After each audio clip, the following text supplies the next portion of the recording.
Hello, everyone. How's everyone doing?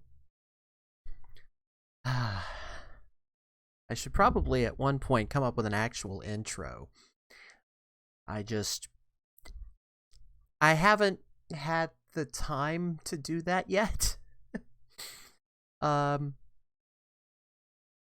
like I should either like commission someone to do one or try to learn After Effects myself, and both of those kind of can't happen right now, but it's okay.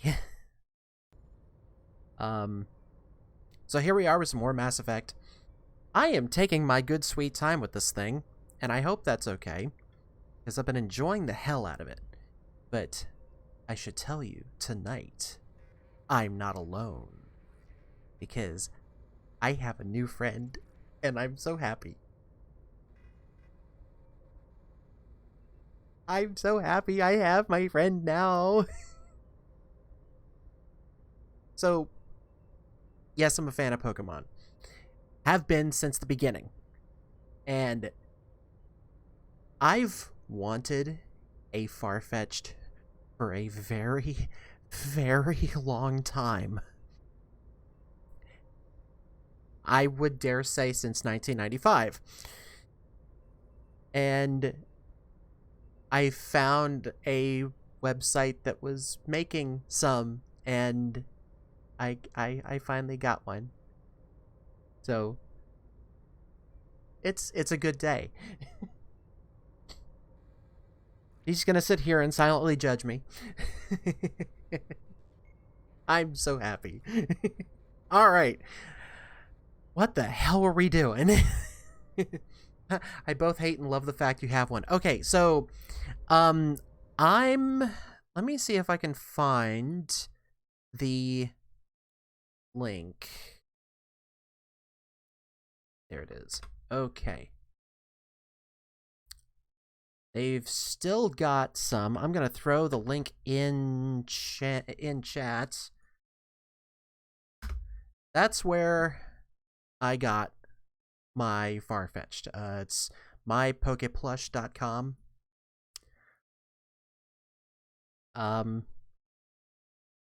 And I don't know right offhand if this is like, I'm pretty sure this is not officially licensed merchandise. However, Nintendo needed to fucking make one of these, and they didn't, and they've had so damn long to do it, even to the point with Pokemon Sword and Shield, when Farfetch'd finally got some love and got an evolution, and they didn't make a plushie of Sirfetch'd either. So I'm tired of waiting.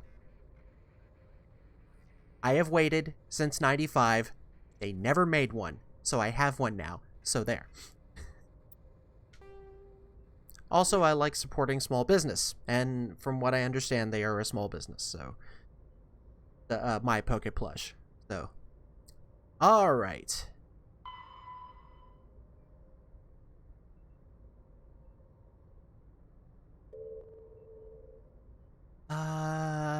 Oh, right. We need to finish this. We also, I think we already did. We already went back to the Citadel. Alright, let's see where the hell we are.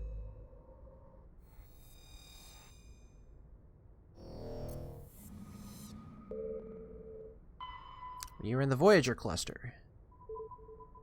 So I just bought both Bulbasaur and Growlithe. I was already broke on Gunpla. I mean, I live to serve? Question mark?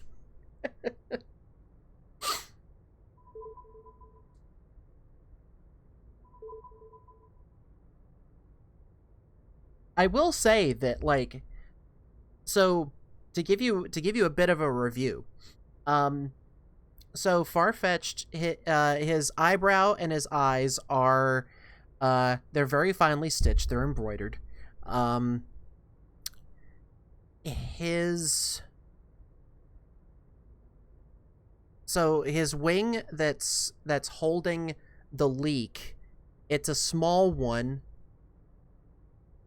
connected right here, and there's a little bit of string that's holding the wing here that's got the leak on there.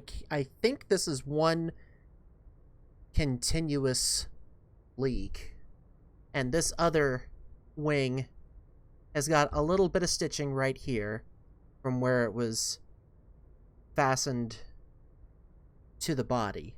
While there is some stuffing in the feet, there isn't any stuffing in the legs, and it's probably just as well. It makes it easier to sit, because it sits really well. And the really odd thing is it's got a little suction cup, so if you want to like put it on a window or a wall, you can. I'm not going to.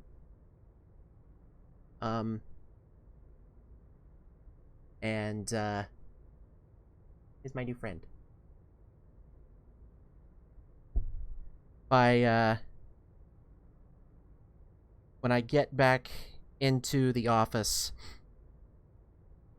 full time, I'm probably going to end up, I don't know, like part of me wants to find a perfect place for him here somewhere. I feel like he needs to be here, but at the same time, I kind of want to have one for the office. I don't know. I'll think about it. All right, let's do everything else here. Oh, you know what's missing? Commander, incoming signal from We need Fleet music. HQ on the Citadel. Commander Shepard, something uncomfortable has just come up. Uh-oh. In the First Contact War, we fired a lot of espionage probes into Turian space. We just received a mission complete burst from one of them. Where's it been in the meantime? No idea. Lost in transit. These probes were built in a hurry after First Contact. What makes this uncomfortable? When these probes were launched, we didn't have any idea who we were fighting. We didn't want to risk aliens examining our technology. The probe has a demo nuke built in. Oh, shit. A kiloton tactical fusion warhead. About equal to the bomb dropped on Hiroshima back in the 20th. If somebody finds that probe, tampers with it, you don't need me to finish, Commander. I understand this must be handled, but I don't have anyone trained to deal with this sort of thing, sir. I know. I wouldn't ask if it wasn't important. These probes have been classified for 26 years. The Council will call fusion bomb booby traps dangerous and irresponsible. The Alliance would face censure if they find this probe. I'm asking you because the Normandy can get on site quickly and quietly. It's in the Voyager cluster. It's in the Voyager cluster. That's the opposite side of the Alliance from Turian space. How did it get there? I don't know. It's possible someone recovered it safely and brought it there. Uh-oh. It's also possible it got very badly lost. It could have been wandering the relay network since the war. We'll get on it immediately, Admiral. And we'll be discreet. I appreciate that, Commander. Good luck. Fifth Fleet out. That's... Oh, that's very unfortunate. Alright, let's put our sound back on.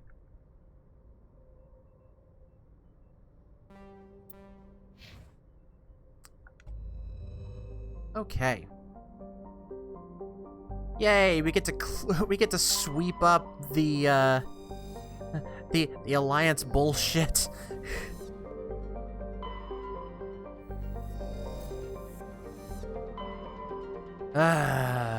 Actually, oh, wait a minute.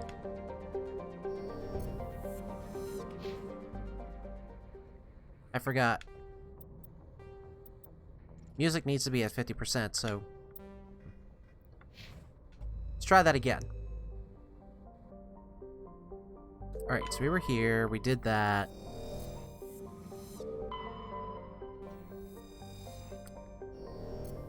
Got another Turian insignia. Gas deposit, cool. Alright.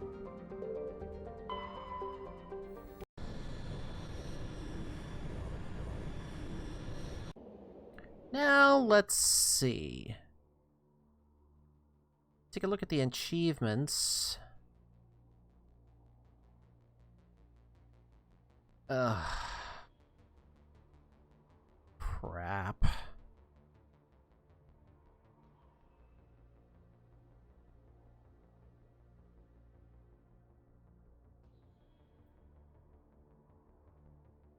Alright. Looks like I get to use...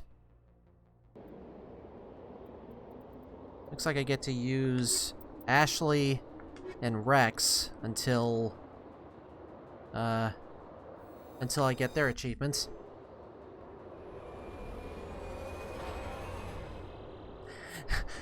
You know, on one hand, but on the other, that makes Ashley very uncomfortable, and I'm okay with making her uncomfortable like this.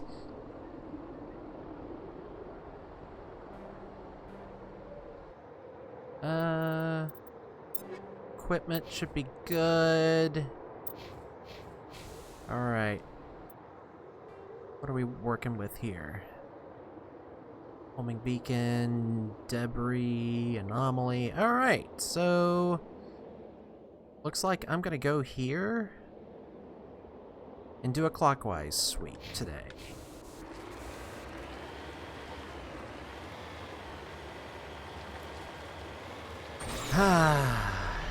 And here we go again.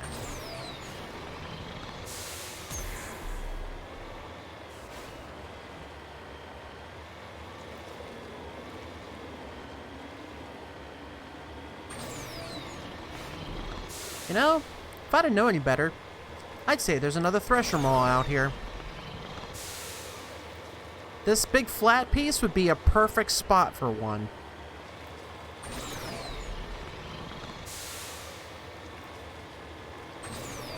Check the corner, nothing there. Alright.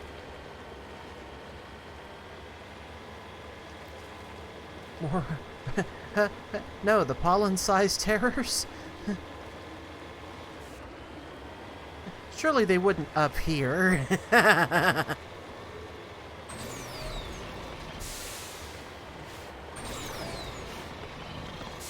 Oh no, they wouldn't appear. They would just, you know, throttle my ass into the sun up here.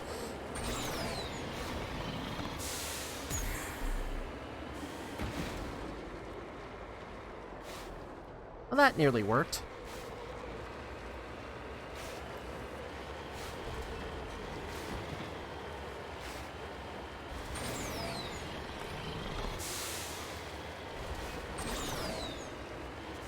Yeah, I think I was getting into the spirit of driving the Mako again. I found recently that a lot of the, not all, but a lot of the seasons of Top Gear were available to stream on Amazon Prime. So I've been listening to, well, watching / listening to it. And I've forgotten just how much of my lexicon has been peppered with British terms. I think that's the most terrifying idea about Mass Effect. Forget Reapers. You could wreck a planet just by having one of those things like sneeze on you. Oh, yeah. Yeah. I mean, yeah, to me, the Reapers are so big they're almost abstract. Like, I do think that the creep factor went up a little bit as you go later on and you see what happens when different species get indoctrinated. But that's just... like, to me, they're about as abstract as the Borg because indoctrination feels very similar to assimilation. And whereas a Thresher Maw is just a giant snake that will fucking kill anything because it doesn't know what another predator is. And that's something that you just you have to respect it. You have to respect it before you kill it. No, I don't want to return to the Normandy.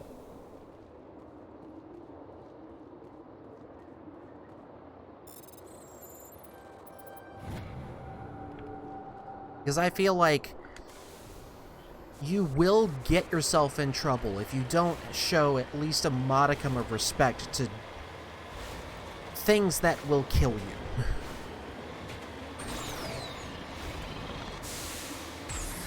Hey. What do we have here?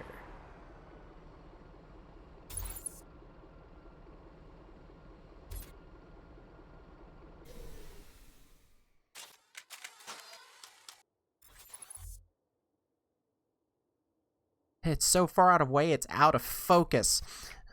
At least with Reaper/Borg, you got a 10-second warning. Moz, you don't even know you caused your home world's destruction if you step on the wrong planet. It's very true. Oh, we've seen this now. Okay. Well, let's go for it.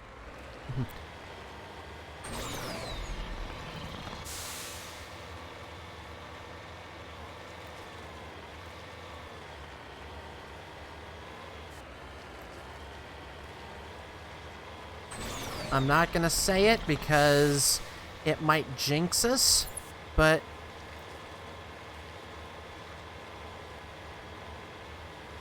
well, okay, we made it across that at least. Huh. Everyone here? Where is everybody? It's a trap. Well, of course it's a trap. Mine shaft. That's the source of the signal. This smells. Yeah, this thing didn't crash. Somebody moved it here. They may not know what they have. Let's find it before they set it off. Right. And let's save.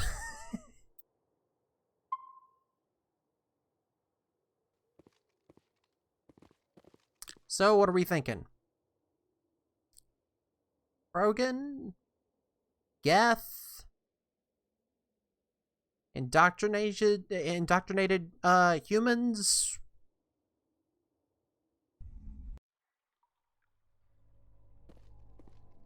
Cerberus?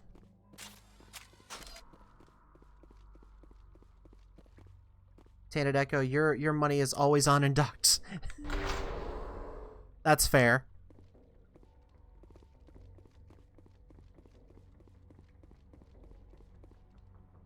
Just, it feels really good to play a game that you've come to love over the span of multiple years, and yet you still, like, at least for me, I still don't remember everything. And to me, like, I actually love that.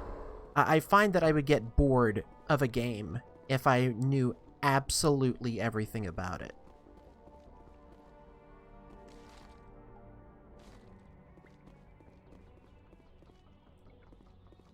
Also, I just like the ability to... I just have vague memories of always going, not the Indocs again. Why is it always Indocs?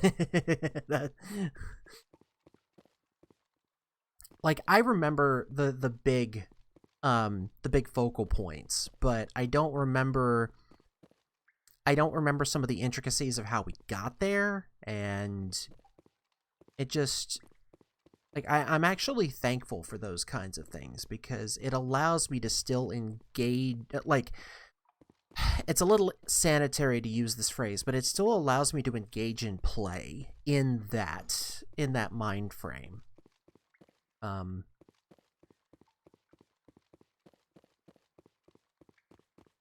Just immerse myself in the moment of it, and to me that's me totally getting my money's worth.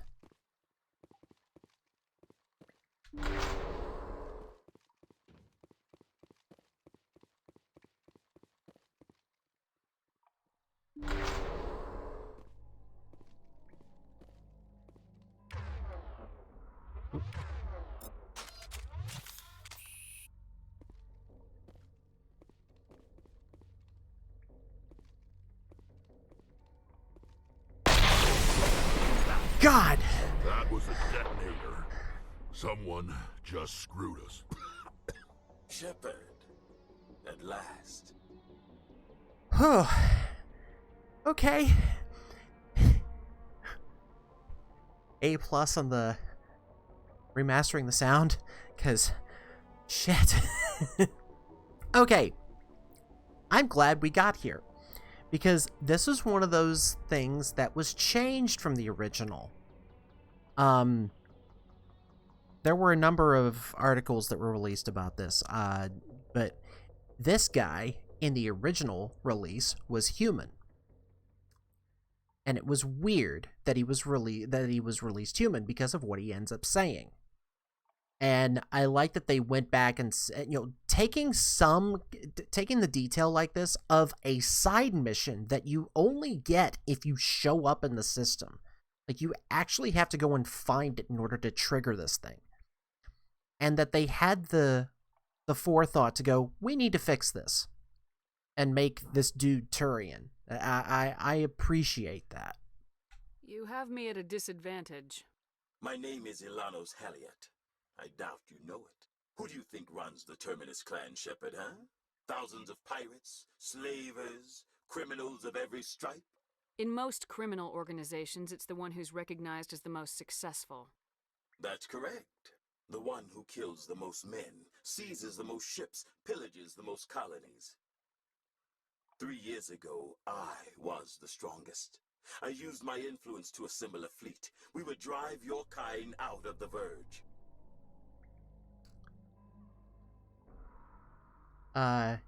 Yeah, Tainted Echo. So, it was really weird that a human was saying we would drive your kind out of the Verge. It's... I guess you could have said back then it was a little more abstract of like, oh, we're driving the Alliance out or something like this. But no, this feels a little more concrete. Yeah. You're the one behind the attack on Elysium. I was the motivator, the instigator, the one who promised glory and riches for sacking the largest human colony in the cluster. The one blamed when it failed. I was ruined when your kind held against the Blitz. What better way to recover my reputation than by eliminating the first human Spectre? My crew will come for me. Oh, let them. We'll be ready. An Alliance warship would make a fine prize. Oh, and if you haven't noticed, the ores here are laced with heavy metals. I'm afraid your suit radios aren't powerful enough to transmit out. It doesn't have to be like this, Halliot. Empty words from a dead woman. Goodbye, Shepard. Now what? We've got air and light and the Normandy's still in orbit. Let's look for another way out. No time to get out. You have to disable the bomb before it goes off. Right. We have this.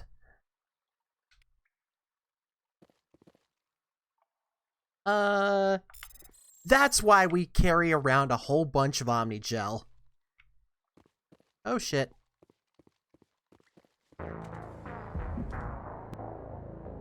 I thought we disabled it. Shit. Whoops. Oopsie.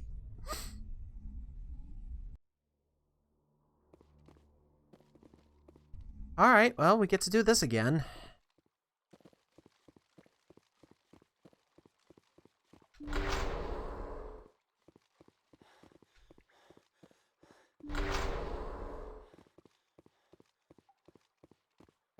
I thought it actually shut down.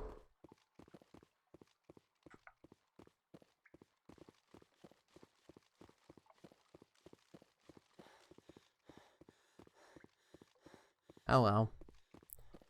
Oh, wrong way. That was a little embarrassing.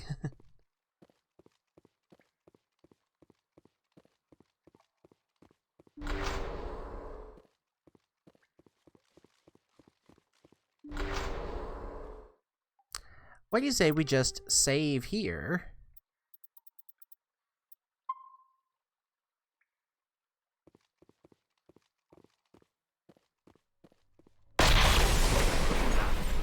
Shepard, caused the cave? My name is... Who do you think runs the Terminus clan? That... the... 3 years ago, You're the one. We're just gonna skip through all It this. doesn't have. Goodbye, Shepard. There we go. Now what? We've got air and light, and the Normandy's still in orbit. Let's look for another way out. Oh.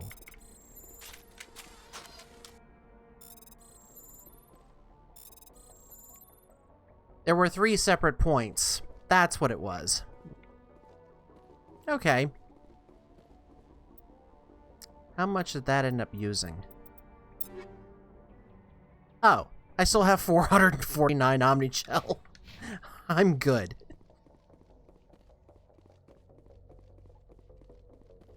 I didn't realize I had that much already. Yep. That sucks.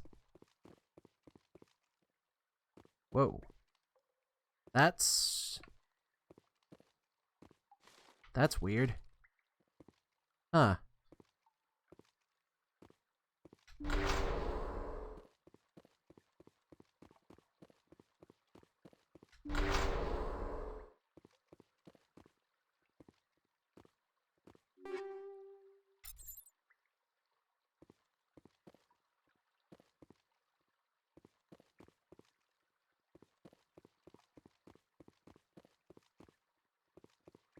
Okay.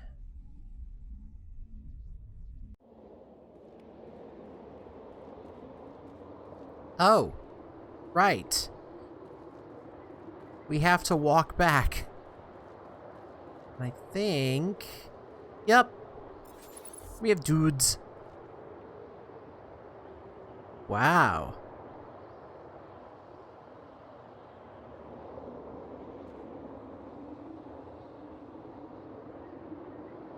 Okay.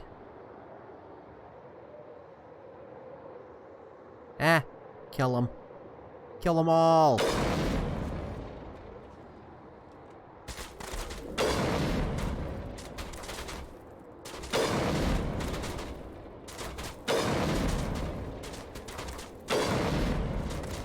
Sniper rifles always help. Reach out, teach faith kind of moments. I love it. There we go. Oh. Hello.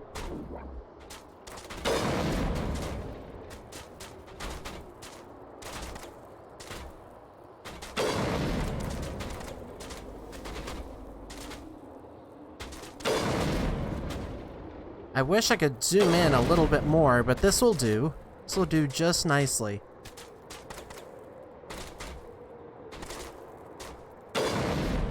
Headshot.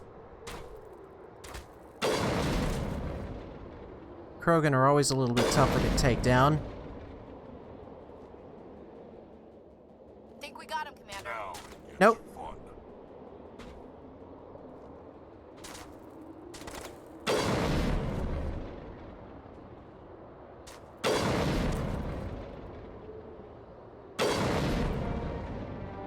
Whew. Halliot went through a lot of trouble to draw you here. Pity it ended like this, for him at least. Now that you're above ground, your suit radio has re-established connection with the Normandy. Time to get the hell out of here. No, it isn't. We still have plenty of stuff to do.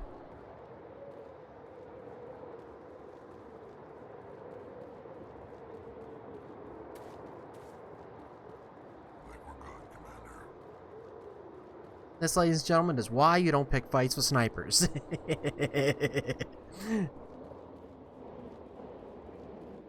Ooh. Audio's doing something weird.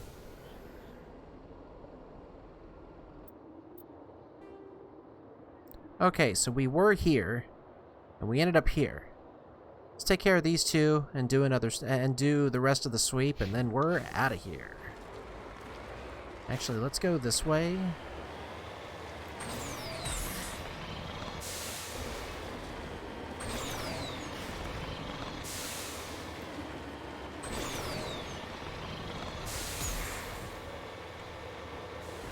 Whoa!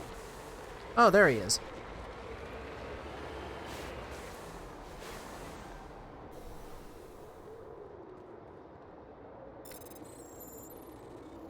Why have I got to play Frogger for a dead body? Okay.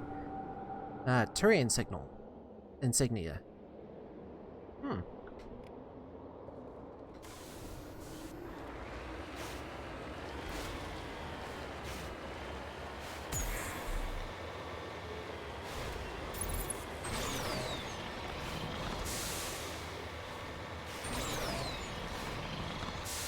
Mako engines aren't exactly ASMR material.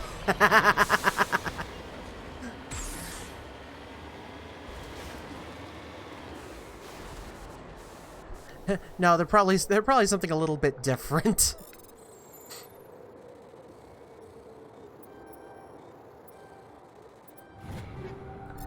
I understand how some people it would fill you with, you know, rage. And that's fine. Your feelings are valid. But I mean, you gotta admit that's a good that's it's a daunting sight, but it's a good sight there.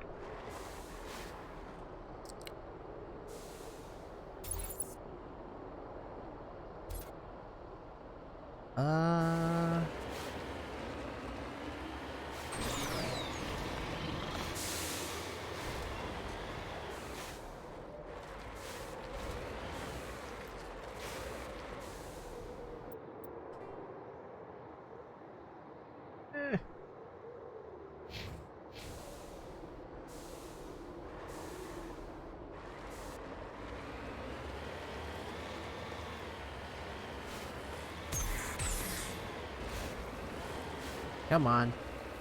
I long since abandoned rage in favor of indifference. Let it exist, I'll move on.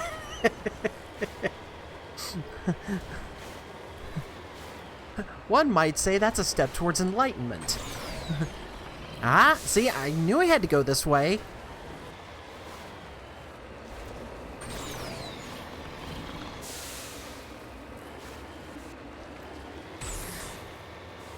Oh, that was the wrong thing to do.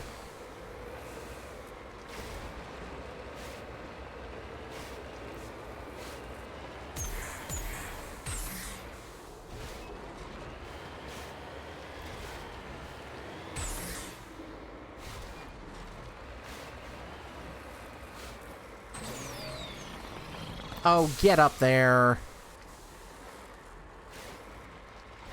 You're not keeping me from my bundle of XP.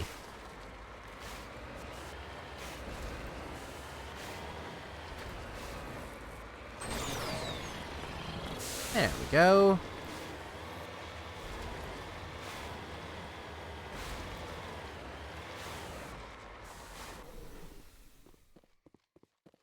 Beryllium deposit? I wonder if there are any spheres in here. Anyone? Anyone?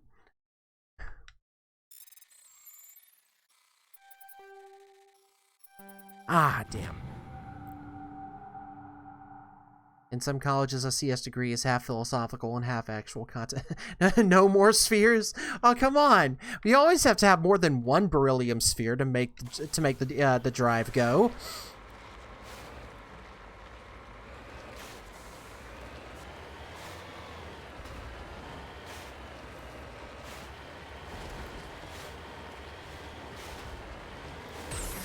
So close to moving on.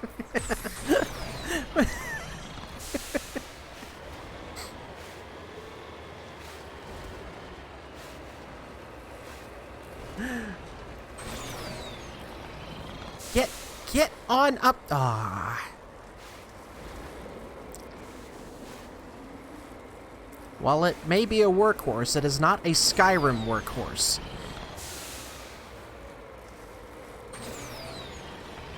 There we go.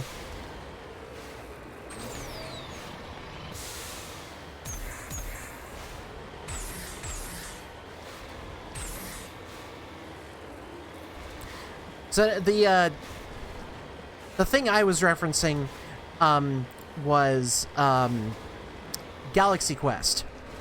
The the starship requires beryllium spheres as part of its warp core. Oh, get up there. There we go.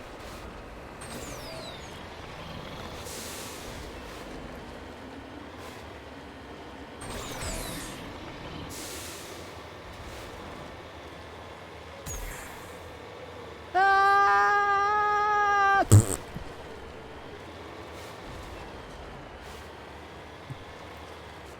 That's not the sound that it makes. Well, it should be.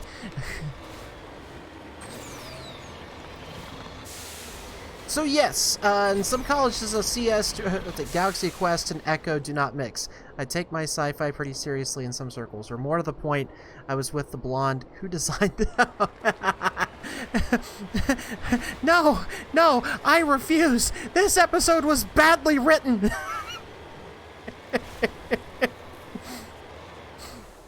Whoa.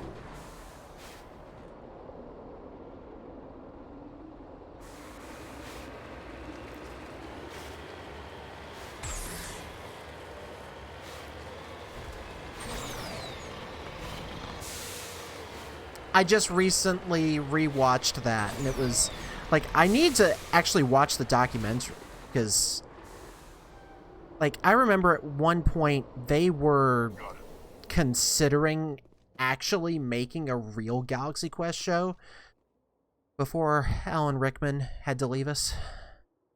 Brushing away the carbonization on the door of the contragravity speeder, you see the Nizo brand name? Judging by the charring, the wreckage has been here since the star's last variable peak. The corpse is wearing the remains of an expensive suit and what appears to be melted antique aviator goggles.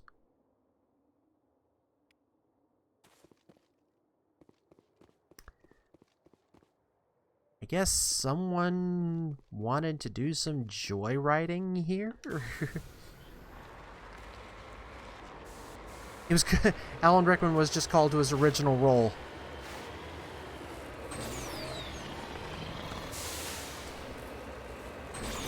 By that, I'm taking you're referring to the Metatron.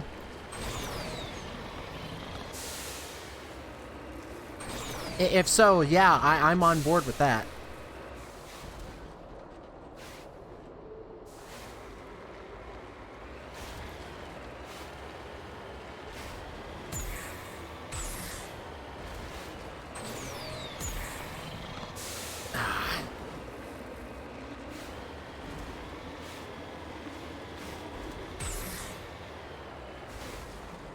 Have we finished this map? Yeah, I'm calling it we have.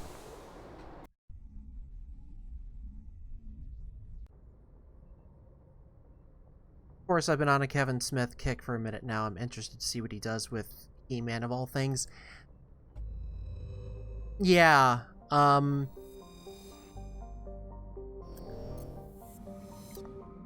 I usually, like,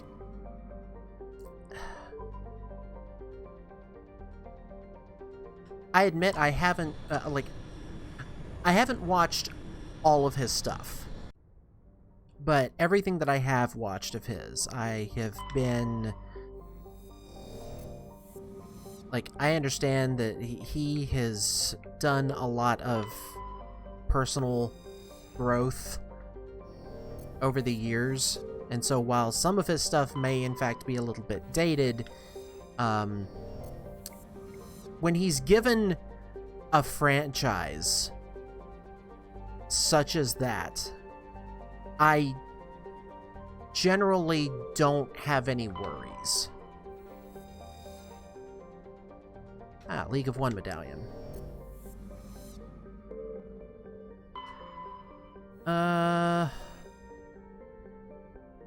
Have we been here already?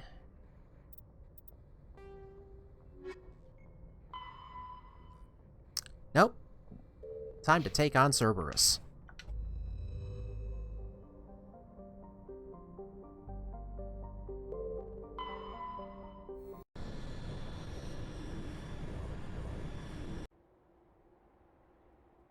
He did alright with Spider-Man. I'm just more interested in how do you make He-Man relevant again.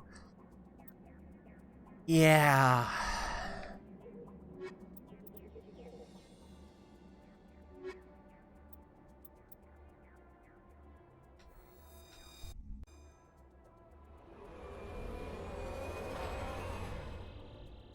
Because, like, I'm, like, He-Man and She-Ra, I wasn't really, like, it just wasn't my thing growing up, so I admit I kind of missed it, but I'm not, I'm not knocking it or anything, and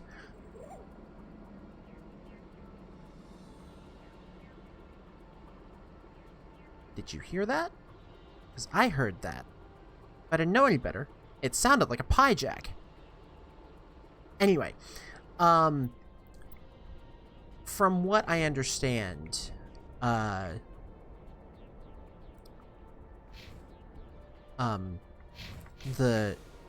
She-Ra reboot was apparently phenomenal and definitely relevant. Alright, I'm gonna do this, do a counterclockwise thing, and... But before I do that, I need to go up here. Like, Voltron got a fair shake, but He-Man, like, seriously, it was Toy Line. Yeah, I mean...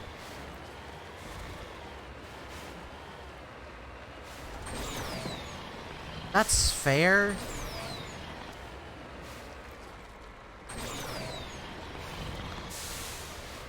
But I also recognize that it's entirely possible that some things could be introduced to a new generation. But at the same time, I'm also really interested in seeing new stuff thought up.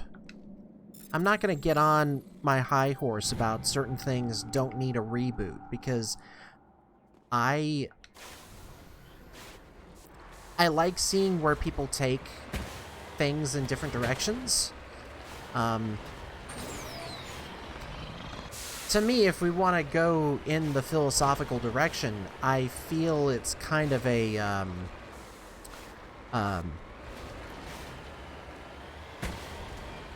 it's almost like I'm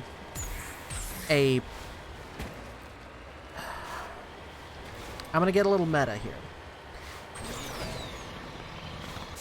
To me, I feel like it is a projection of the multiverse coming through, and we're getting more glimpses of it. That's why I'm all for people doing fan fiction and doing AUs of things. Like, you know what? Go for it. Because if it's fan fiction here, it might be canon in another universe. And I just love the idea of possibilities like that. Come on, get up there.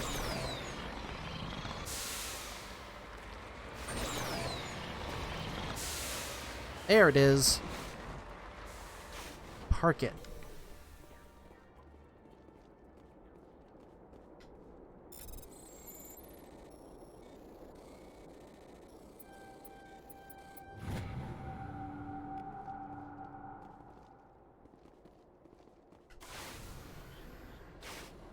Let's see. So we're here. Okay. There's that. We can go north now. Ah! Wendy, I can fly! I'm one of those guys who will allow anyone to write something any which way they choose, just do it well. Batman Animated to Batman Beyond is my perfect example.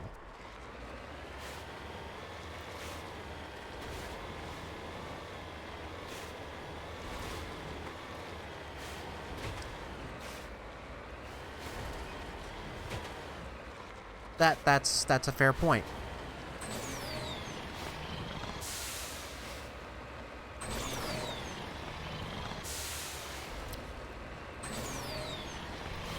check the corner.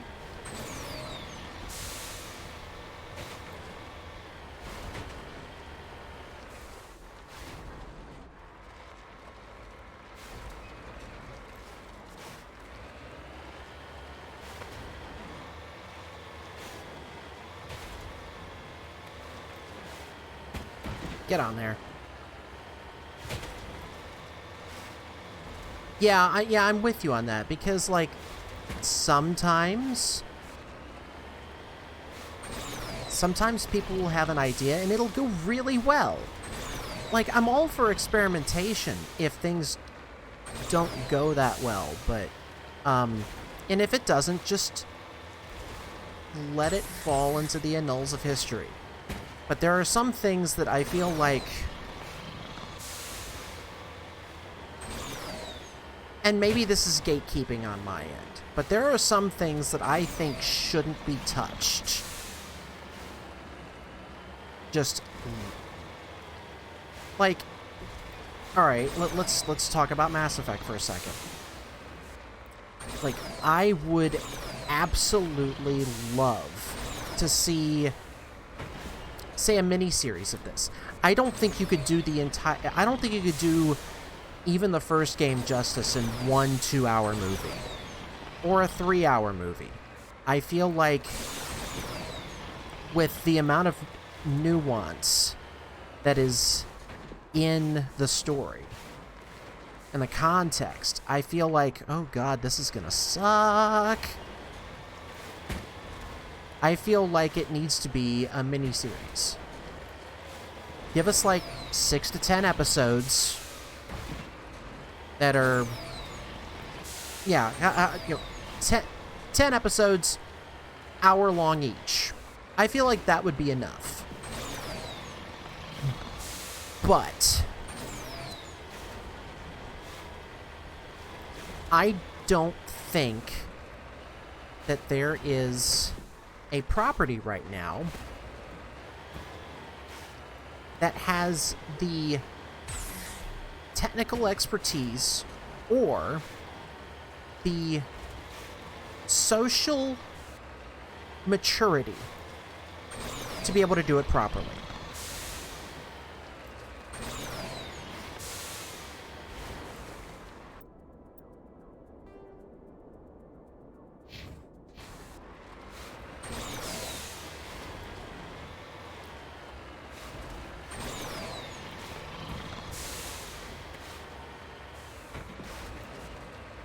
Like, I would absolutely love to be in, like, a home theater.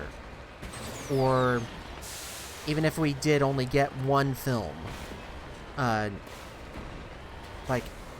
I would love more than anything to see the Normandy on the big screen. And have it go through a mass relay. But I can't trust, like, here's how I feel like casting would go. I feel like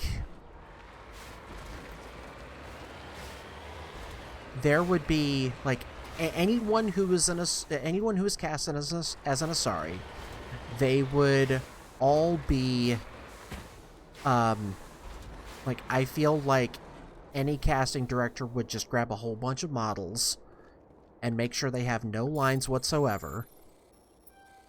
I feel like the Krogan would more than likely be, like,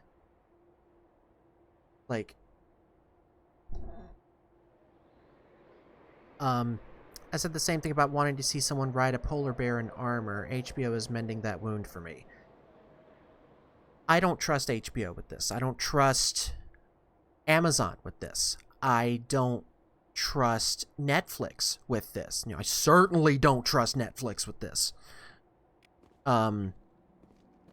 Because Netflix's MO, okay, you get 2 seasons and then we're canceling you because that's all we're ever going to get. 2 seasons is all we can do to bring new people into watching a show. If only it was in our hands. Yeah. It's like, because I'm very afraid of the typecasting. I feel like Asari will have no lines, and they will be cast as a bunch of scantily clad space elves. Even Liara, she'll have as few lines as possible and will wear much less than she is. I feel like all the Krogan will be, all Krogan would be played, and I admit this is probably a sensitive topic today. But I feel like all Krogan will be typecast as with African American actors, because I feel like that's all. And oh, for fuck's sake, not again!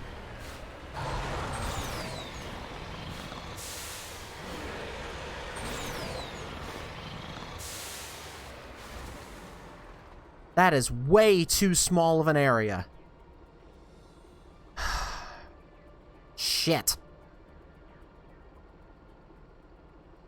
It's a fear, but I don't see it. Prime is doing a Tolkien story. You'd be surprised at the casting. I have been seeing some of the casting. I'm still remaining cautious. I mean, it's Amazon Prime, so I feel like they would do a little bit more justice than Netflix. To be perfectly honest, I'm surprised that Stranger Things is getting a 4th season. I figured they would have canceled it by now. But the thing that's driving that, and speaking as one who is 110% the demographic that they're marketing to, it's all 80s nostalgia. And I am... It got me hook, line, and sinker.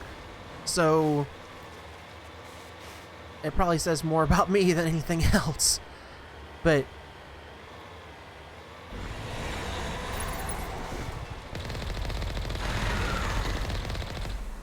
like, I don't feel like they would like, I would be too afraid of any story writer doing anything that would make the Krogan sympathetic. So like when we have to deal with the whole genophage, I wouldn't be surprised if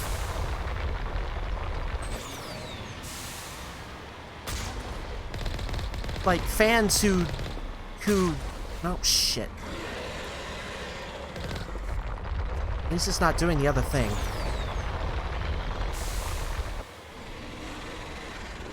Fans who don't know about the series are like, why did they may end up writing the Krogan as unsympathetic, and so when you try to deal with the genophage, the fans would be like, why would you do that?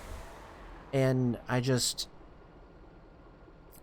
like I said, I don't trust anybody to do this properly. Plus, the sci-fi that we are seeing, I don't feel like it, like, granted, there's some that's really good out there right now. I didn't really like Stranger Things. I didn't watch past the 2nd season. I hate to say it, but like that's very fair. The 2nd season, like I liked the 1st season for what it was, as a, hey, we're gonna test the waters on this and see what sticks. And the 2nd season was, oh hey, now we've got to come up with something else. I feel like the 3rd season opened up the world a little more, and while it did have kids doing stupid shit because they're kids and they are gonna do stupid shit. And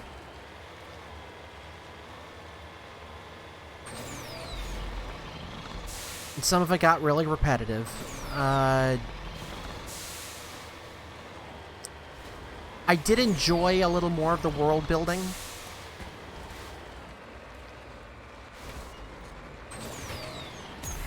I do think, though, that because of the pandemic, I'd be surprised if we get anything past a 4th season. Oh! Oh, shit!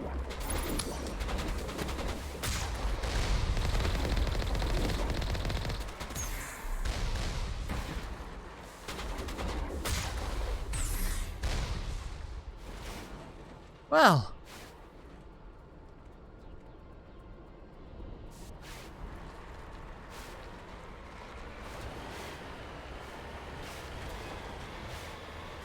Okay. Right. This is Cerberus. That makes more sense now.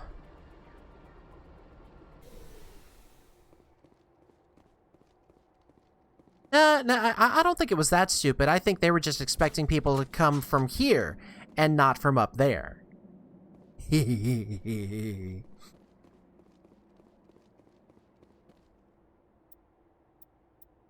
Let's save.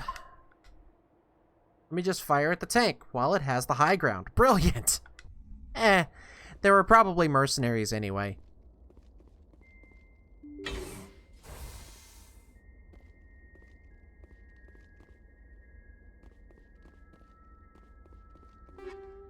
Ooh. Alright, that means we need to take a look at some of our stuff.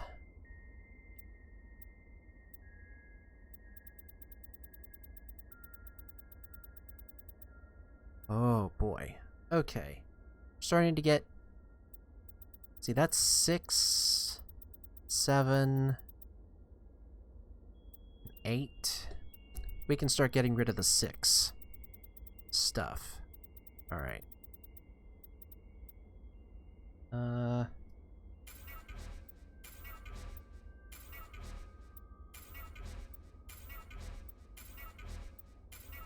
Yeah, knowing Cerberus, they probably either hired mercenaries or it was just their own people. Like, protect this at all cost. It's a tank! I don't care.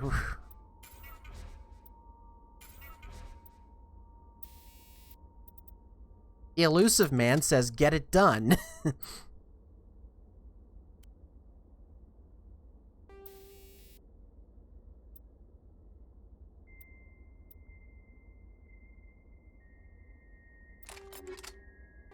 There we go.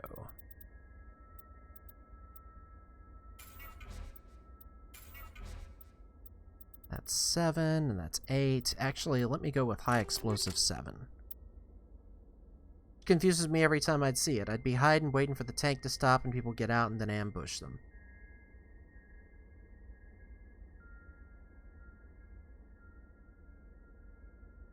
But code versus human brain. Yeah. Ooh.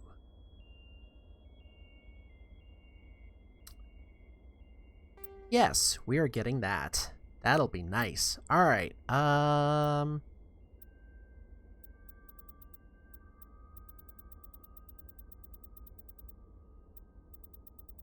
decided we are not messing with the armor. Aha.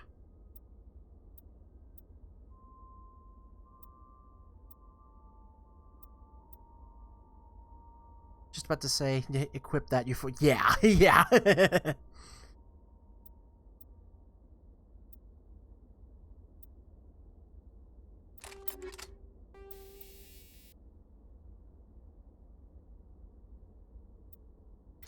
There we go.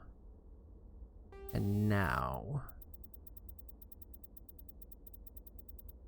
Yep, we get a lot of 6 that we've got to get rid of.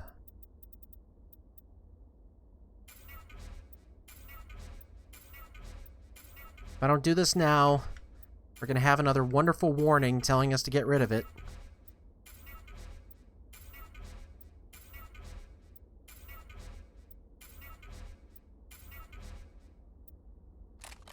Okay.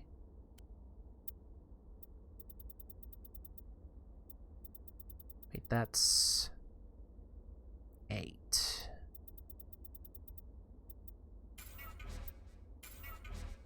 Inventory management, the bane of all RPGs. Like, honestly, the only one that I had any real issue with was this one.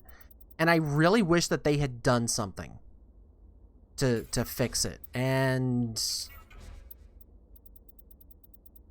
like, I had assurances that something was going to be done, and it wasn't, and I am going to be... Maybe it's just that this was too... it would have been too much to overhaul, or something like that.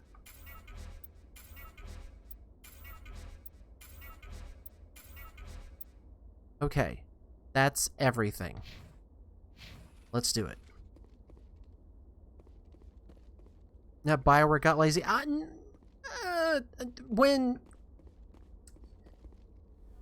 When they, you know, like, they were saying just how much time it took for them to remaster everything in 1 to make it scale up to 2 and 3. You must die.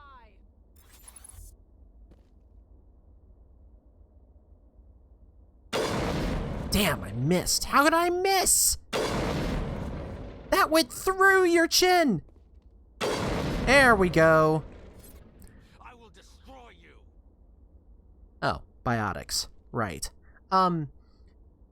Like, I'm really glad that when they assessed everything and discovered that it would have taken them... Rex, get out of my line of fire, you... Oh, that's why. Okay, back in the hole.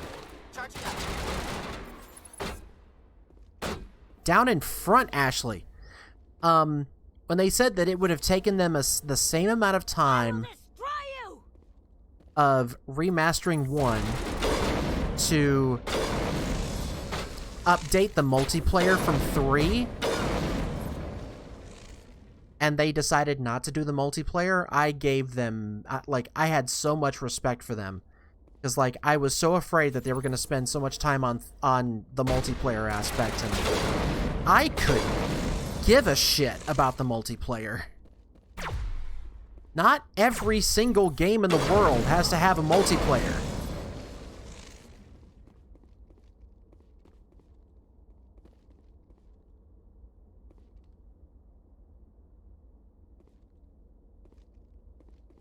Where are you? Oh. Destroy you.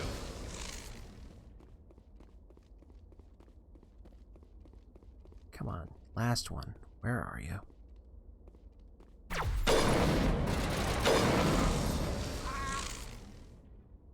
It's really hard to do a snap, like, snap fire like that with a sniper rifle. One of the big alarm bells for me was ME3 having multiplayer. Yeah, I didn't either. I didn't even bother with it either because, like, I get that they wanted you to play the multiplayer to get more of the galactic resources, and I'm really glad in this they have changed how you like the underlying counter for collecting resources.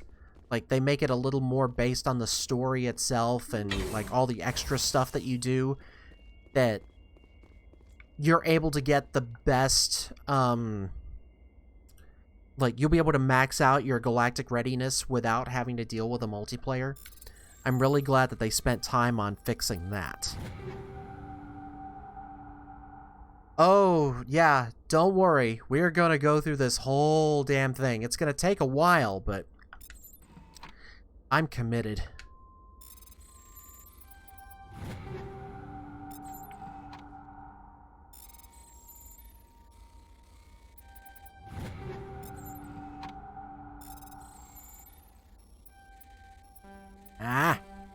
Get in there.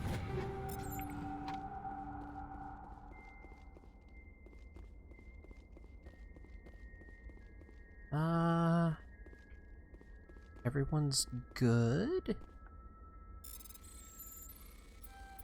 Ah, hell.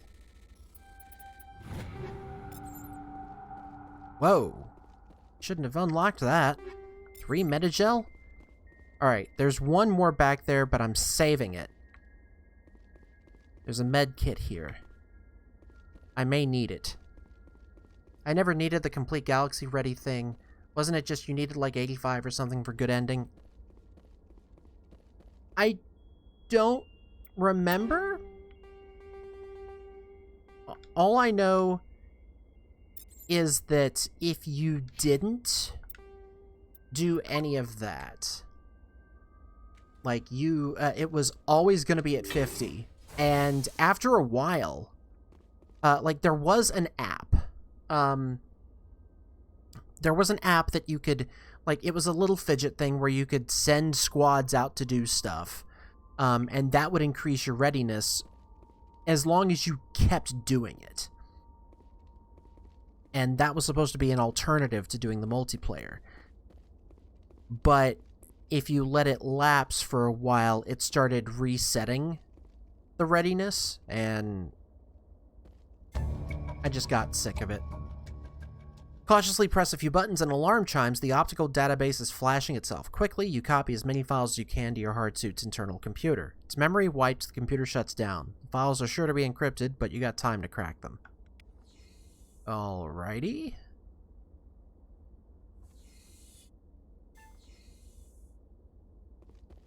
That was it?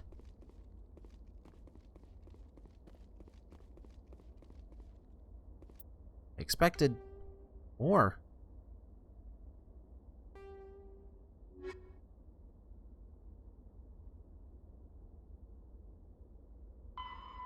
Yep, that was it. Okay. Kinda anticlimactic, really. Hollow keyboards. Glad I'll be dead before they're a thing. I mean,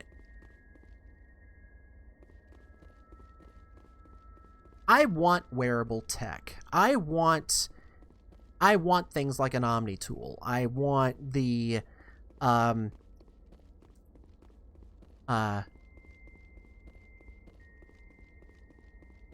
like, I want augmented reality glasses. I want to be able to not have to worry about having this damn phone where I can lose it. I want it to be something that ends up on my body that I don't have to worry about losing.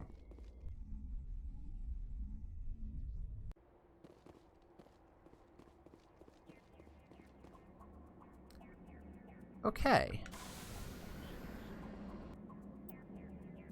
But yeah, hollow keyboards, the fact that we have, like, I've even got, you know, a gaming keyboard that is very tactile. Like, I actually have a filter on my microphone to try to get rid of the clicking in the background whenever I use it. But the fact that I still have it, and just having that feel, that very physical the sound of it clicking every time you press a key, it's so grounding, and I really don't want hollow keyboards to take that away. We have debris to go after. What do you think about Bluetooth implants in the hand? So we can go like this? Had to. Sorry. Had to. I'd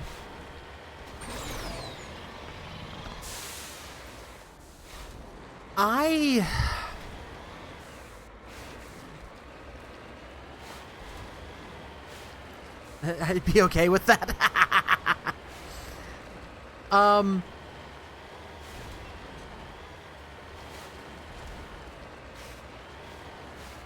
I don't know.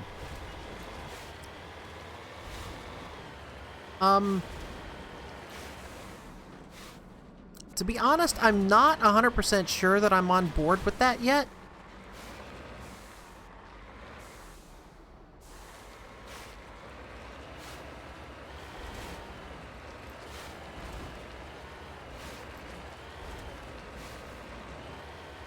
Because, like, and here's why. It's not the part of being injected into us that's my issue. That's not it. It's people use them for door openings, IDs, paying stuff. Most tattoo places in Austin do it cheap too. See, I feel like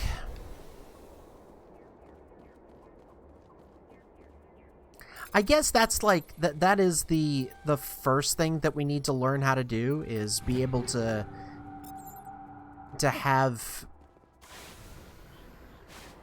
I guess the term of I'm guessing the term is wetware. We have to start somewhere, and I mean we've already got like we're already advancing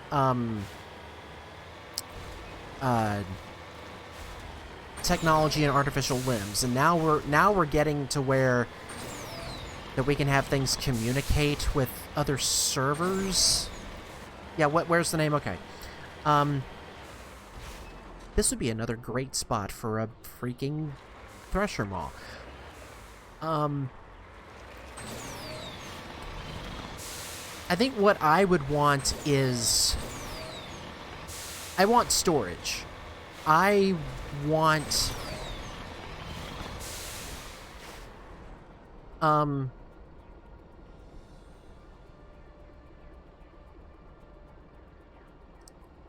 I want to be able to take video with my eyes, back it up into a hard drive, and then export it, you know? But I guess we've got to start somewhere. And the Bluetooth technology for doing communications like that, for paying for things and opening doors and whatnot,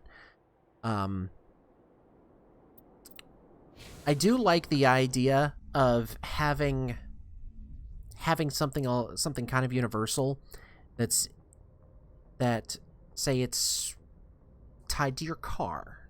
If you've got like a keyless entry thing or something, and you just program it into that. That way, you don't ever have to lose your keys ever again. You don't ever have to worry about that. You can just walk up to your car and open it, and it's fine. And as soon as you are far enough away, it locks.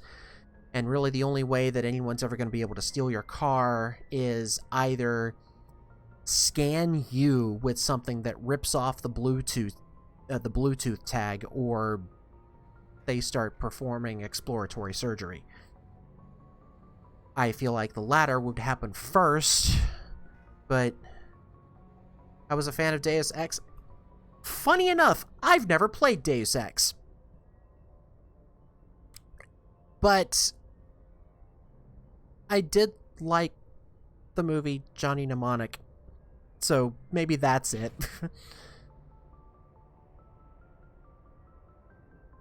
Transmission coming in, Commander. I think you're gonna want to hear this one. Greetings, Commander Shepard. I represent a party interested in obtaining information on Cerberus activities. Oh, good. Who are you, and who do you represent? Who I am is inconsequential. Suffice to say, I am an agent for the Shadow Broker. Oh. You see, Admiral Kahoku contacted my employer looking for information on the location of any Cerberus facilities. We provided that information on the promise that he would turn over copies of all files gathered from the Cerberus systems to us. Did you have anything to do with Admiral Kahoku ending up dead? We had no reason to harm him. He was going to provide us with information about Cerberus. Information that is now in your possession. You must have some connection to Cerberus. How else could you tell Kahoku where to find them? Information is our business, Commander. Through our contacts, we were able to determine that the Cerberus group was active in the Voyager cluster. Unfortunately, that was all we were able to find out. That is why we are so interested in acquiring copies of the files from you.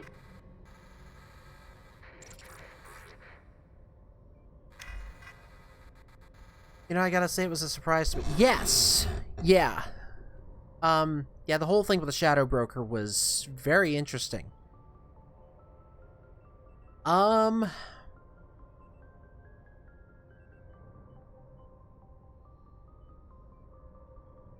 I know better than to go against the Shadow Broker. Yes.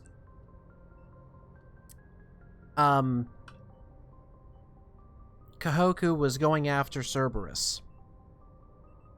But if Kahoku thought that it was necessary to deal with the Shadow Broker, then that tells me that he is aware that, or he was aware that the Alliance has a bigger role to play in the galaxy, and is just but one part of it.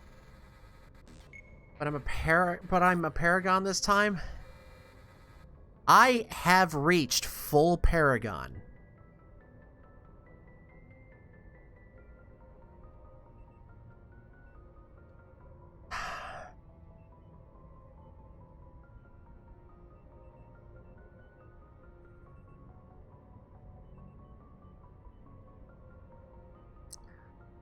All we really did was complete the mission that Kahoku was set out to do. And they're just asking for copies of the files.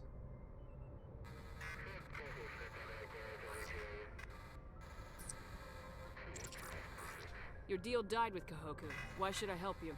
The Alliance is just going to file this information away in some archive, but no secret stays hidden forever. Eventually, someone somewhere will deliver it into our hands. Might as well be you. Transmit the files to us and you will be well compensated. What are you gonna do with this information? Information is a commodity. It can be bought, sold, or traded. Why my employer desires this information is not my concern. I am only the buyer.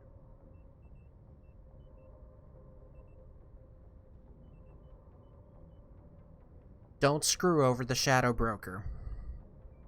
I'll transmit the files. I knew you were a reasonable woman, Commander. My employer will remember this the next time you need something from us.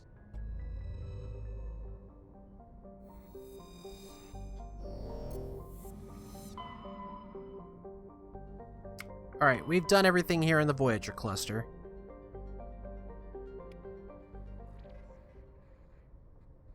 It's like...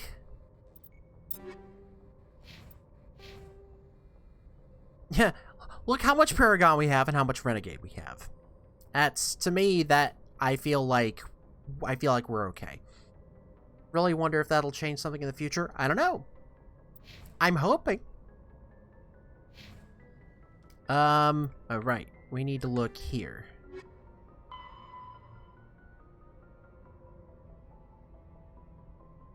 Okay, we've got 2 clusters to go through there.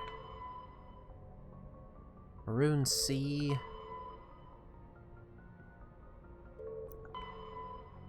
Another one for the Maroon Sea.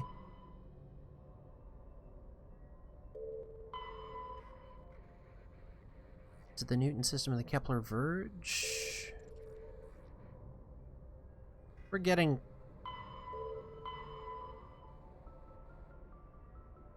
we'll have to go back to the Citadel again. Hawking Eta cluster. Argos Row cluster. Alright.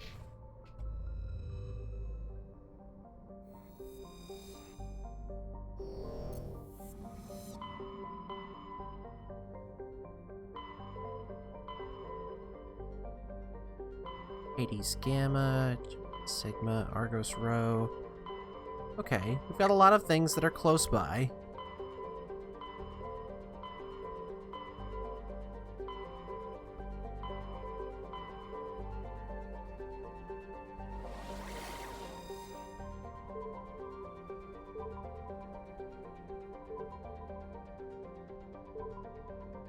I feel like we've already been here? Ah, we weren't here.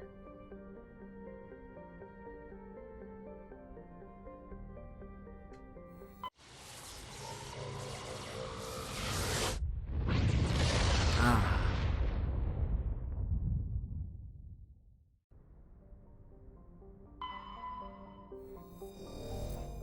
Do-do-do.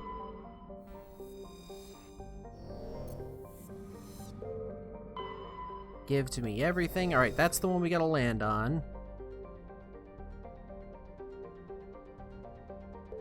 Aha! Come on.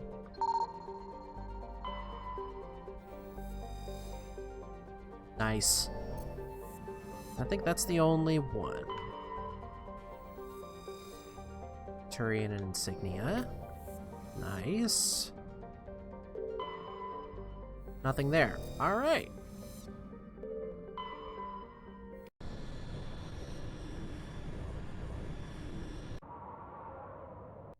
We still haven't gotten...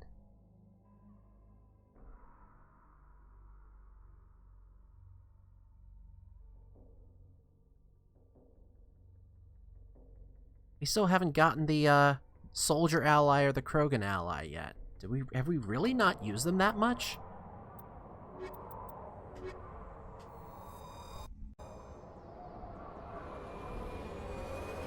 Yeet!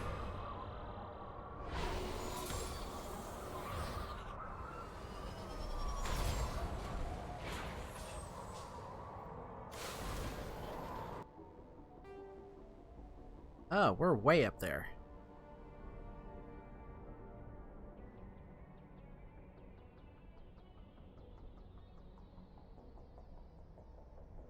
Hideout, anomaly, crashed escape pod, and debris.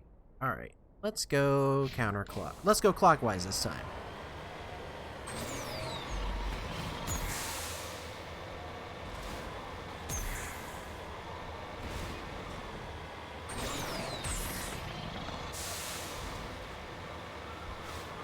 I just like jumping. Whee! Oh, that was a waste of time.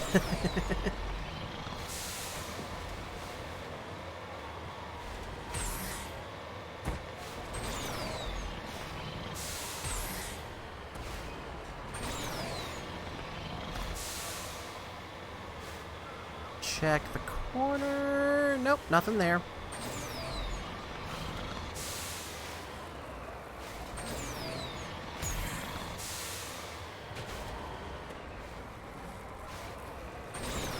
I think I might be like holding the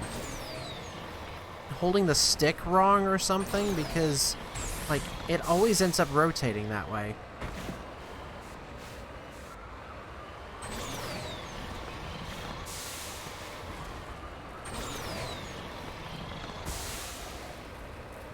There it is.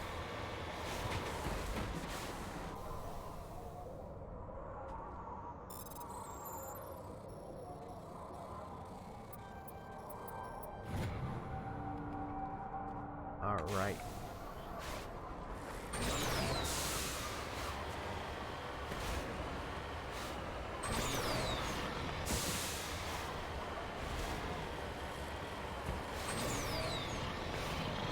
So, Tainted Echo, you were talking about, like you mentioned earlier on in a CS class, talking about philosophy and whatnot. I took... Let me check my map here. Okay, yeah, we're going the right way. I remember taking, when I was attempting a CS degree, I took a computer ethics class. And it basically just talked to, it talked just as much about, well, it was more about ethics, like, ethics in workplaces as opposed to ethics of why we write what we write. It was a requirement. Yeah, there was no way we were going to get around it. It was honestly, it was kind of a bullshit class. To me, anyway. I'm sure it was probably helpful to others. But it just... I don't know.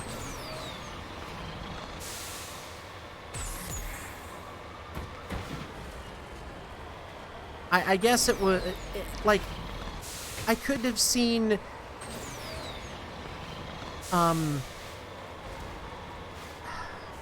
one thing I kind of wish that we had talked about was the importance of, you know, what is the difference between referencing code that you end up writing for yourself later on as opposed to just flat out stealing code that's been posted on like Stack Overflow or something like that. But then again, Stack Overflow wasn't really a thing back then. At college, I hit that class and was outright told I was scum of the earth if I altered code or messed with it.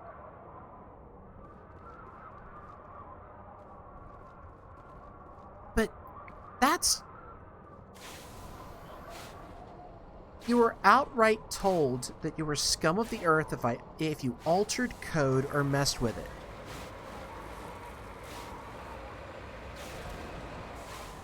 What? And I need you to follow me on this. The fuck?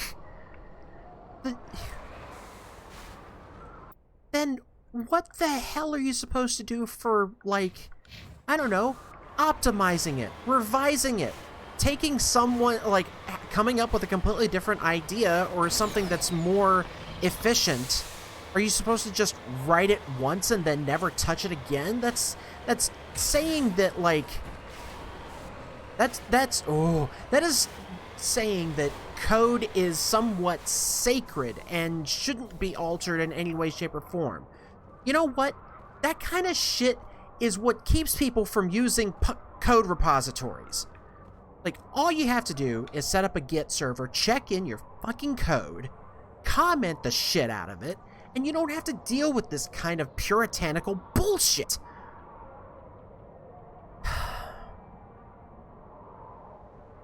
My original teacher in that class was a man who said, who once code was written, it was in stone. I hope that teacher was fired.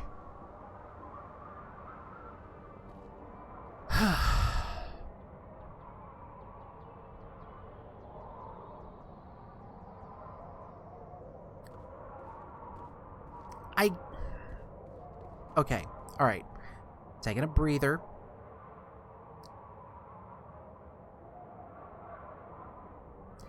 The only way that that kind of point of view makes any kind of sense is if you... Wait, that's... Yeah, there we go. Is if you are approaching code from an artistic standpoint. Which, okay, yeah, it's a very valid argument to make that code is a... It is...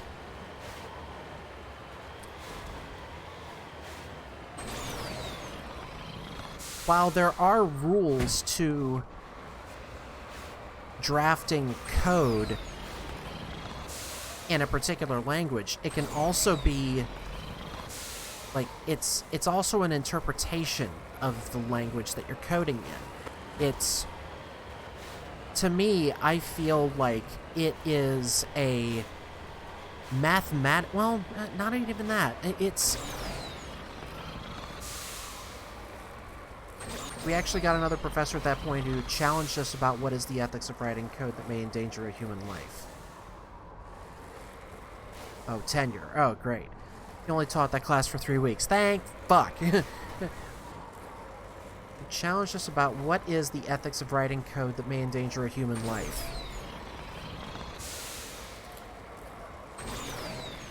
Well, that's going along the lines of proposing to you what Einstein faced after he realized what his theories were being used for.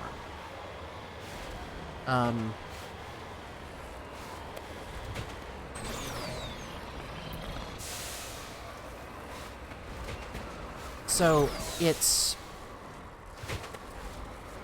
also, if you want, like, I don't know if you've seen this one yet or not. I find it an incredible amount of fun to watch, but also it does address more philosophical questions such as these, is the movie Real Genius. I don't want to give it away, but,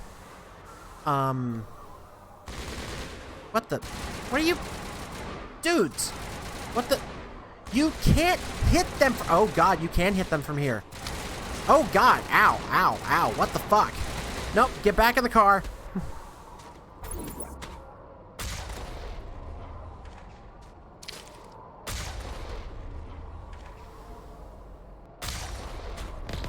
Wasn't expecting this.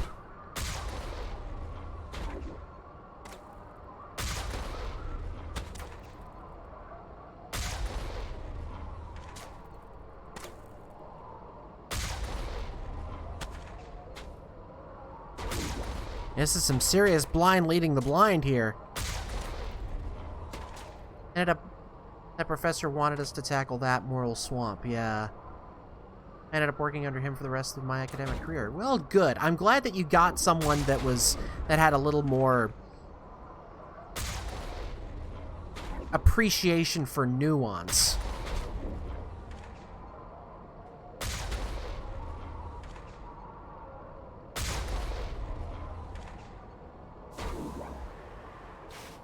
Okay, I can't find them.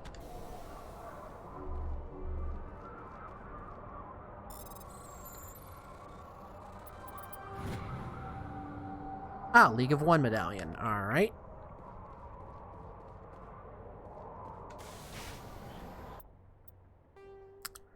And now we're going here. Oh, wait, I see him now. There we go.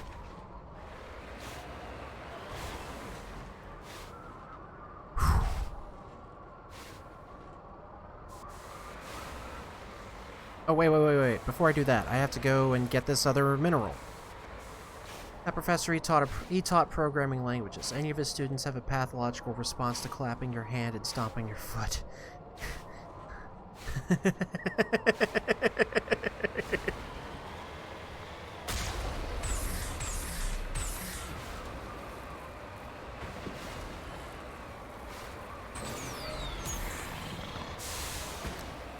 There was one...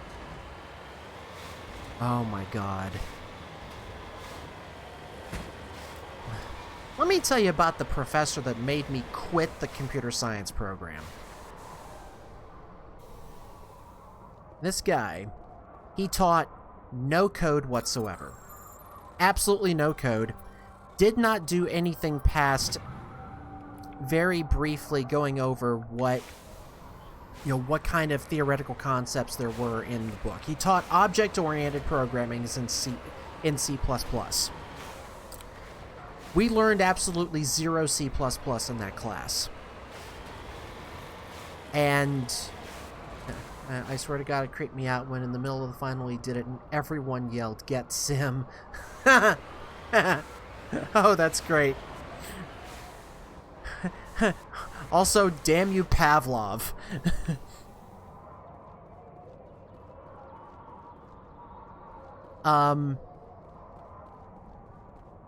Yeah, this guy. He was notorious for, like, everyone that has ever gone through the CS department at our university. All you had to do was ask them about the elevator problem. And you either got I don't know. What are you talking about? Or, oh, for fuck's sake. That goddamn elevator problem can kiss my ass and rot in hell and all the other fun stuff. So... Oh, shit.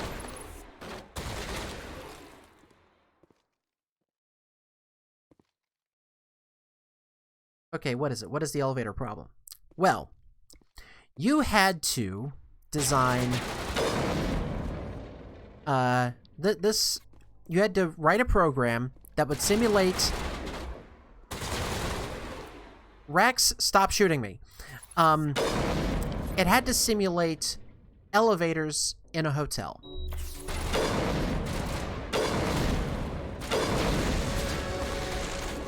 And the thing about it is,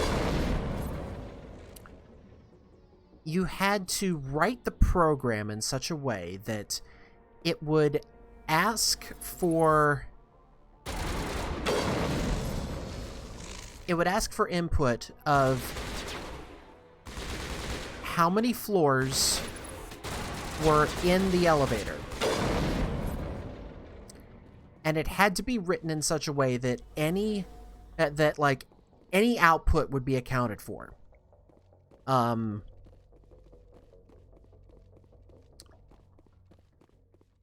And can I get that? No, I can't get that. Which, okay, sure. You got to take into account any kind of input, whether it's good input or bad input. The input has to be read directly from a file. There can be no interactive commands. Okay, sure. That's understandable. Helena was right. These guys had quite the operation going, but that's all going to change. One down, just one more to go. All right. Okay, so it's called the hotel problem. Yeah. All right. So you know what I'm talking about. Well, that's not all. In my neck of the woods. Okay, yeah. Yeah, that's not all. He had a stipulation in his syllabus that, now granted, this is a 300 level course, okay? He had a stipulation that he is going to treat us not as students, but as employees. Because this is the way the real world works. And if you turn in an assignment, if you turn in an assignment 1 minute past the time it was due, you failed the course. Because his reasoning was, if you missed a deadline, you were fired. Yes, the course. He also offered 0 extensions. At the time that I had to do this in his class,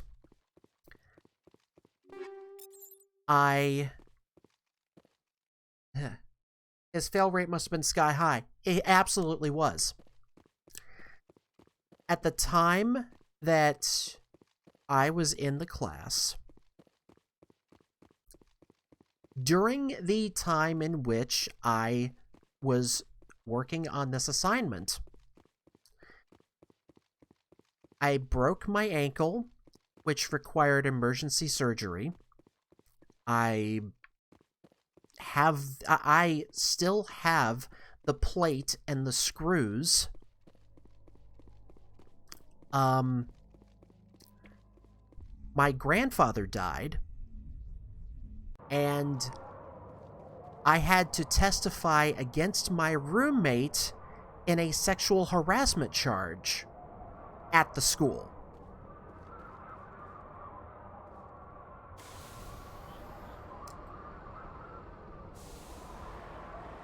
And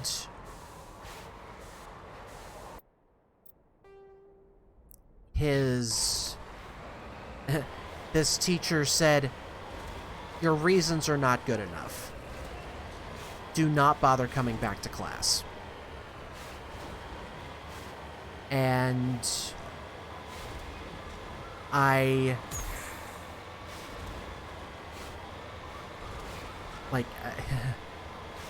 yeah, and looking back on it now, I cannot count the number of times that I have seen programmers miss deadlines with their supervisors, and none of them have been fired. Should I have... So, I mean, should I have tried to stay in the CS department? I don't know.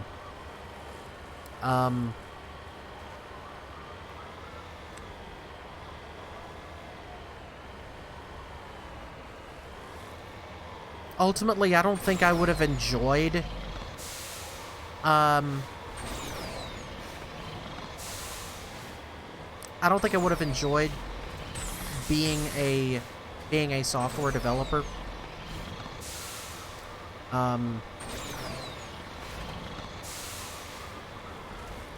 Because my time would be spent on developing programs for other people.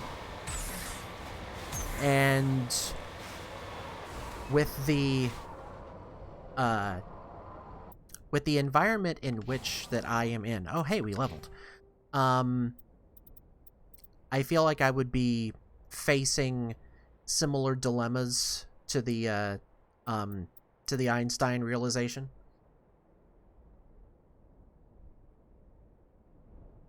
What is... Here's your mind exercise for the night. What's a computer scientist? Oh, boy. Wait, let me go back up here. We had the madam. She taught algorithms. I watched her fail 36 students. 1 passed. But that was because, well, algorithms. That's awful. Okay. Yeah, no fault for anyone who didn't follow CS, because remember how I said it was part philosophical? Yeah, it really is. Here's your mind exercise. What is a computer scientist?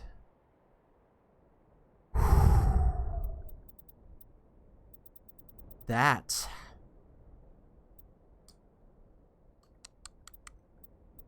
All right.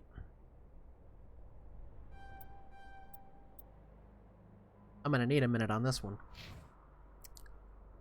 Oh, right. We've got to deal with these.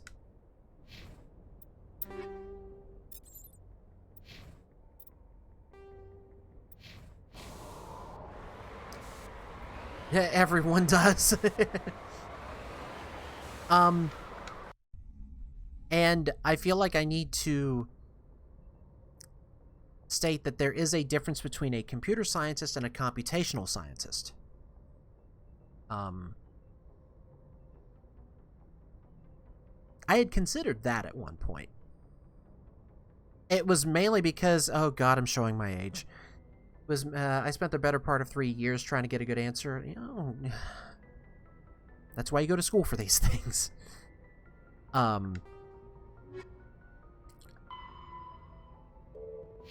Alright, let's check the rest of the system. Yeah, I had considered computational science mainly because I was... For a time, I was halfway decent programming in Fortran. I think we've done this system already. No, we haven't. Alright.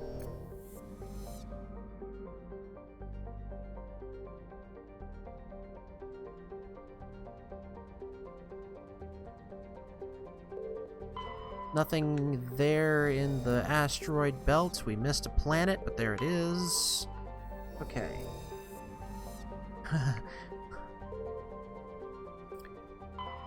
Fortran was... And this was supposed to be a happy stream, not a horror one.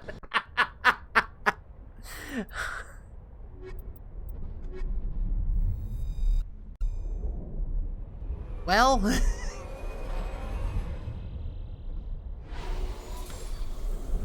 I don't know what to tell you.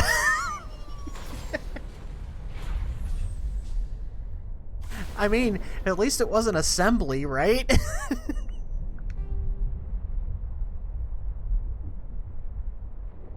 Oh, I think we have done this one already.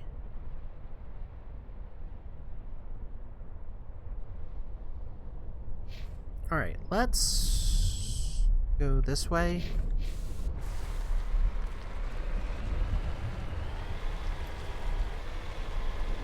Whoa!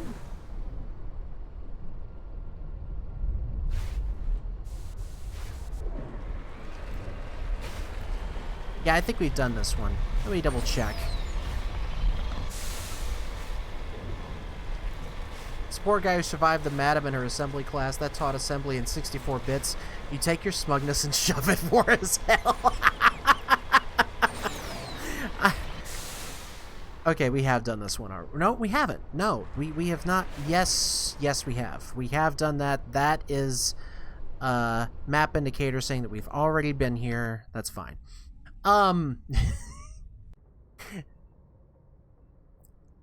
I will say I've never programmed an assembly. I think that was a 400 level class. I never got there. This way, I never even got to program in C#. I tried Java and fuck no.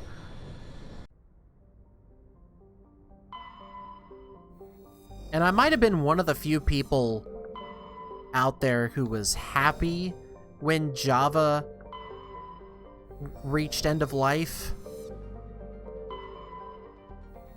I think we've done this one already too. It was a 200 in my college and it killed people. In fact, if I told you the book, you would know exactly what college I was at.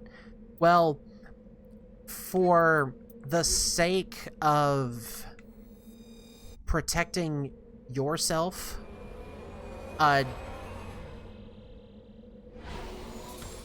don't worry about that. I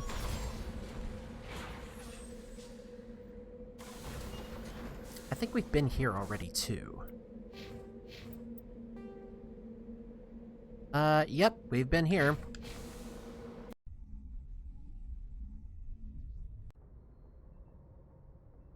So we don't need to be in this system anymore.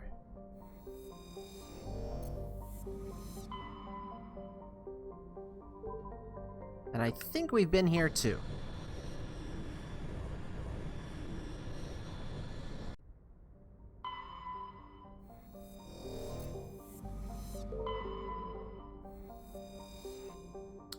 That looks familiar.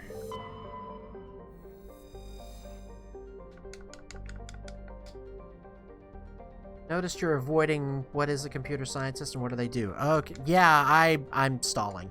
Hell happened to my controller?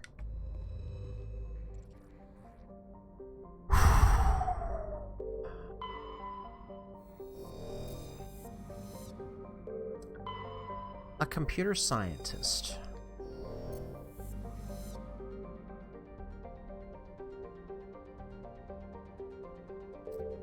I feel like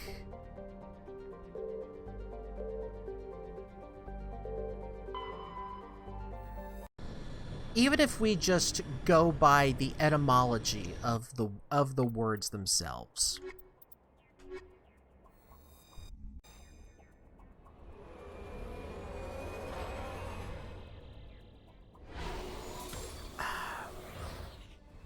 I would say that probably the simplest, yeah, we see we've been here too. The simplest well,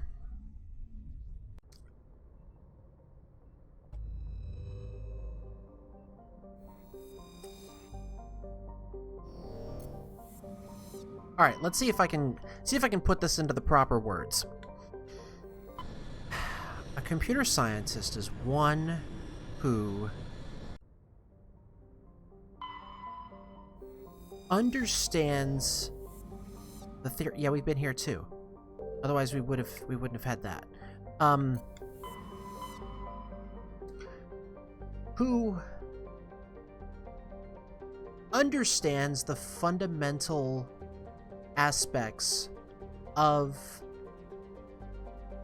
the science behind how computers work and uses them in such a way that allows them to interpret the world and observe it and shape it to better serve their needs and the needs of humanity.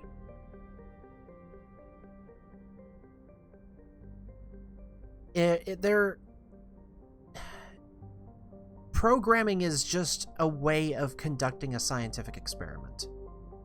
You have pre-existing conditions into a space, and you experiment on based on those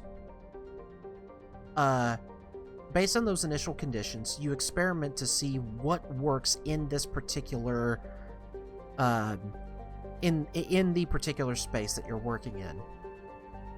What works, what doesn't work. It is a very specific, digital, somewhat ethereal way of practicing the scientific method. And the best way to practice that is to document your findings, which is what comments are for in your code. That is my nickel and dime approach.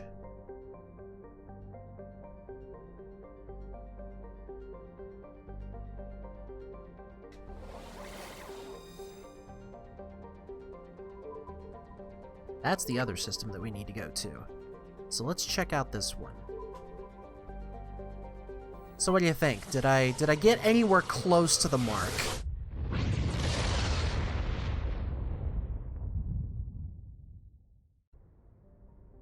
I've been here.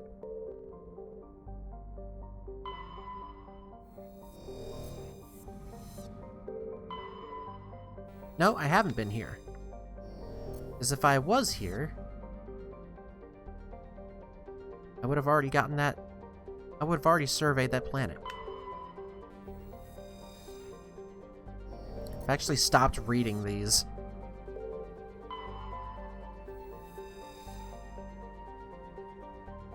Here we go. It's not bad, but so you're saying if I write code and I comment it, I'm a computer scientist? No, because you also have to have purpose behind it. Writing code in a vacuum is just... It's sort of like writing in a document that has no direction whatsoever. You have to go at it with purpose. You have to have something in mind. Like I said, following the scientific method, you have to have a problem in which you can, and a particular hypothesis in which your findings are going to be discovered to be. You have a problem. You form a hypothesis. That hypothesis is your pseudocode of here's how I approach solving this problem. Then you conduct your experiments, which is writing the code itself. Guess nobody's home. Someone shut this place down. Only basic life support is still running.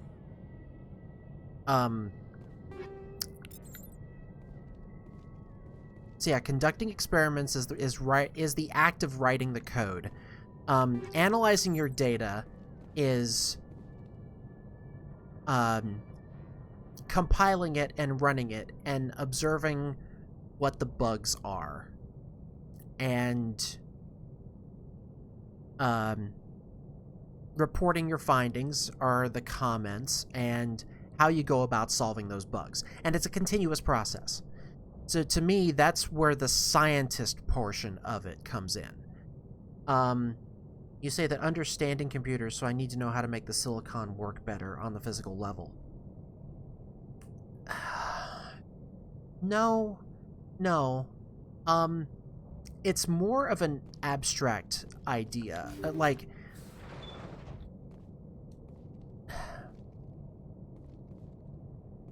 it's more of,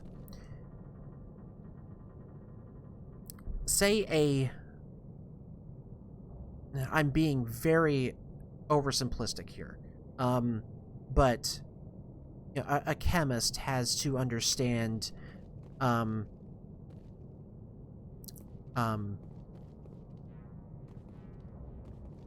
chemist has to understand the periodic table, for instance.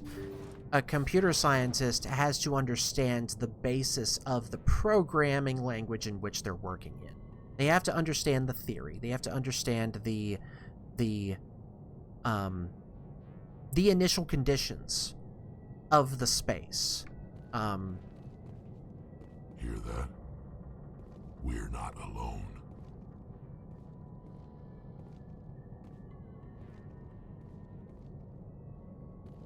It's sort of like, if I had to do an analogy, knowing the chemical compound for water is similar to knowing the structure of an if-then-else statement. You're close to the ideal of solving problems. We're just people who solve problems with code. Yeah, to me, it is... Somebody set that trap. The whole place could be wired. How you solve it determines what kind of scientist you are. Whether it's chemistry or biology or being a computer scientist. There's... deployed. Dang, I did not mean to use that. So I feel like there is... And stop me if I'm wrong on this. I feel like there is a subtle difference between a computer scientist and a software developer. There is a fundamental difference between those two. A software developer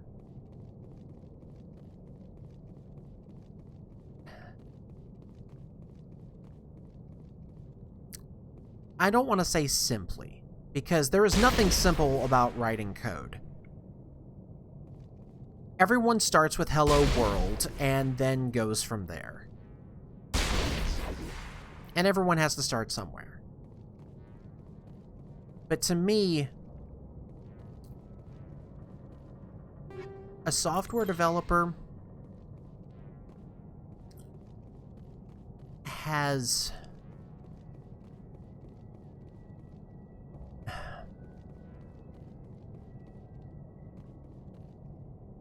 I feel like there's less discovery in a software developer as opposed to a computer scientist, if that makes sense. Because... here we go. How about this? And again, stop me if I'm wrong. A software developer can hand you a finished product and say, this is what we consider done for this version. A computer scientist, I feel like, works on problems that don't have a definite done. How about this?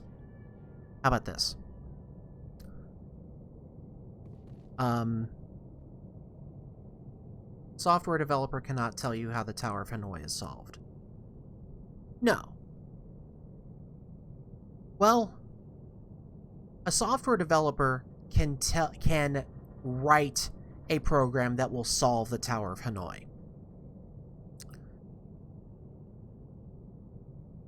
A computer scientist would ask...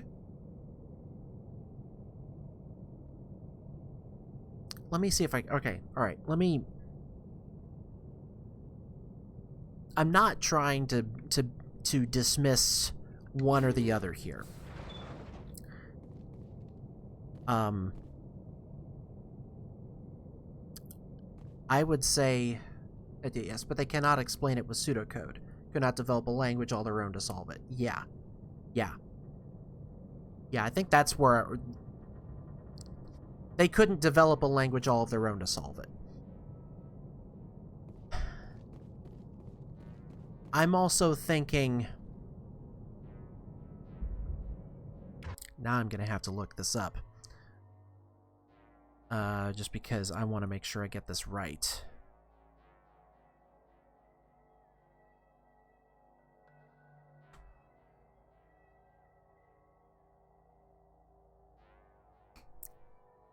I'm so glad I looked that up. That makes me feel so much better. And this is also very, this is also, relevant to recent events.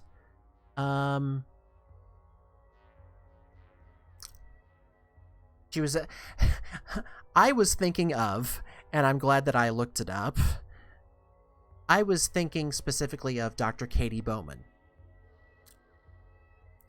I was thinking of her as a computer scientist because of what she did, what she wrote to map black holes. I just looked up her Wikipedia page, and she is in fact a computer scientist. To me, that is, like, you are using computers to conduct science that better understand, that help you better understand just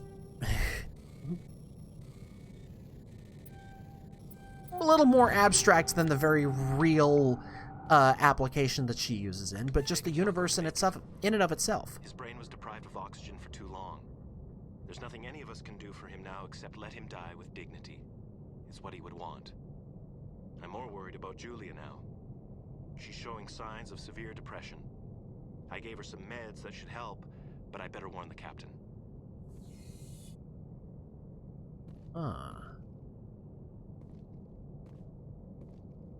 One of us, yeah.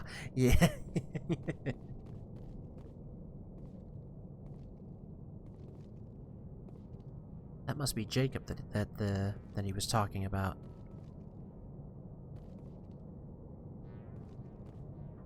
That machine's keeping him alive. No brain activity. He's dead. Body's nothing but an empty shell.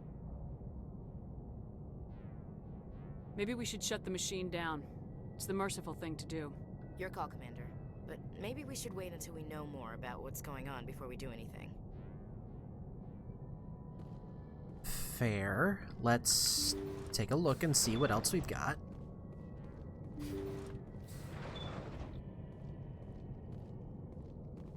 So yeah, like, she was the prime example that I'm going for of, like, a computer scientist's work is never going to be done. A software developer gets to the end of a particular thing. Functioning anymore, and they want to shut off his machines. But Jacob's the only thing in the world that matters to me. I don't know how to help him, and it's tearing me up inside. I just feel so helpless, so damn angry. Dr. Smith gave me some meds to calm down, but I didn't take them. I can't. Not until I figure out a way to help Jacob. I won't give up on him. I won't! Huh. I guess it's a good thing that I read all these.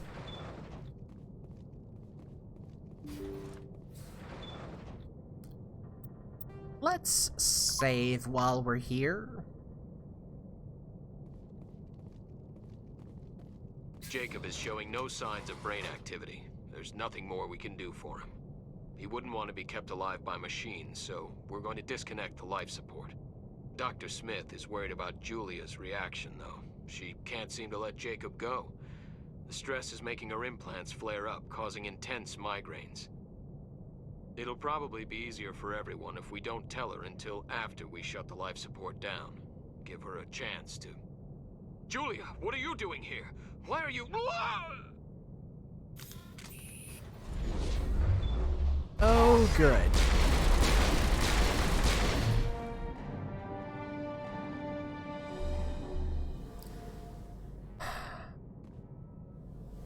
Well, that sucked.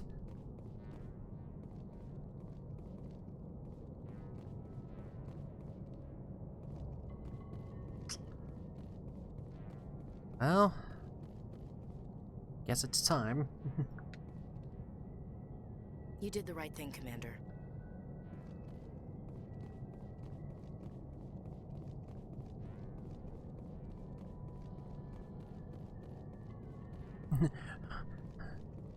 We could have talked about this, but no, she had to go and start shooting.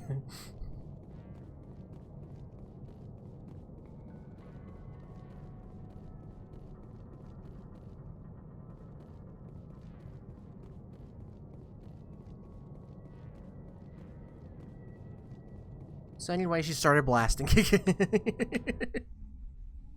Alright. It's a little after 9, and we're gonna take a little bit of a break. Because, boy, do I need to get up. So, since it's my turn to take a break, it's also time for you to take a break. So, it's time to get up, stretch, take your meds if you need to, hydrate, feed the pets. Kaylee is not paying attention at all, but yeah, it's definitely time. I need to get up and move, and I ran out of water an hour ago, so all right, so we'll be back in about 5 minutes or so. Hopefully. I need a better program for music or so. So anyway, I'll be right back.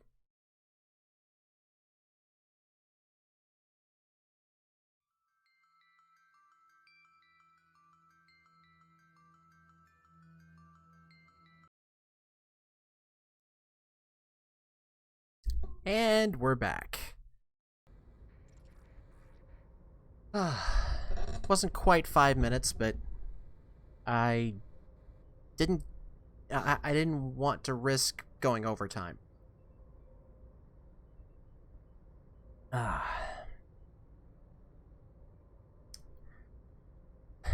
All right. Hope everyone else got a chance to get up for a minute.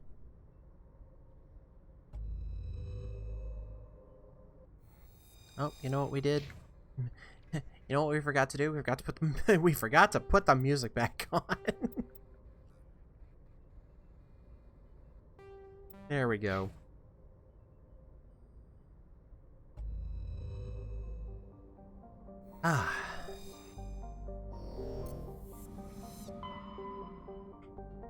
Was that the only other system?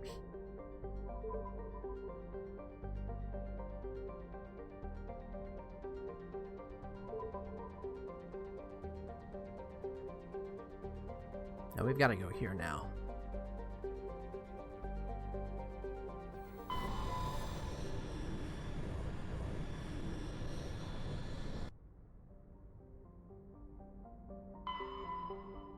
Also, if anyone else is watching,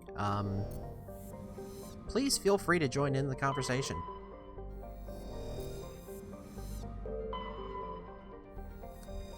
That's the other place we gotta go.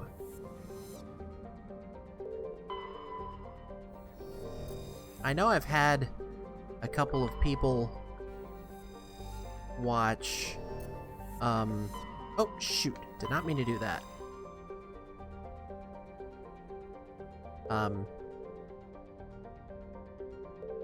I've had a couple of people watch some of my other playthroughs in the past, and didn't want to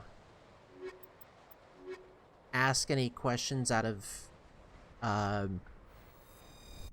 fear of saying something like, I don't want to say stupid, but you know what I mean.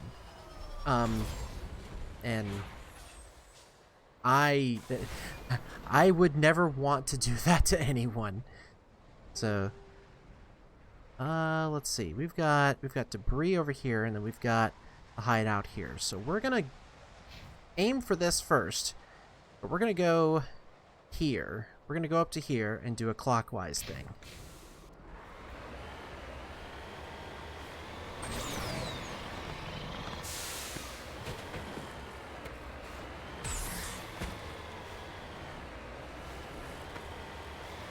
Uh-huh. Yep. Yep, there's a thing.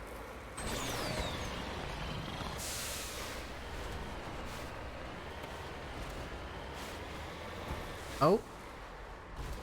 That is right next to something I don't know. It's like another anomaly.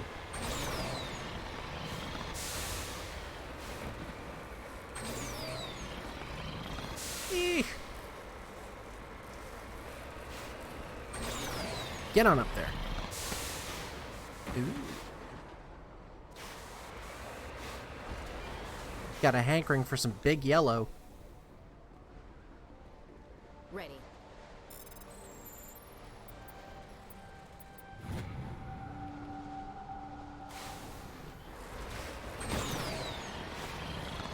So what do we have over here? Ah.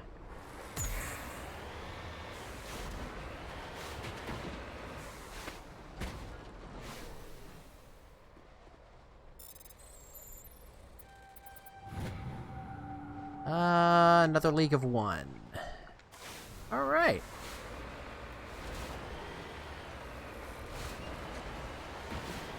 Hello.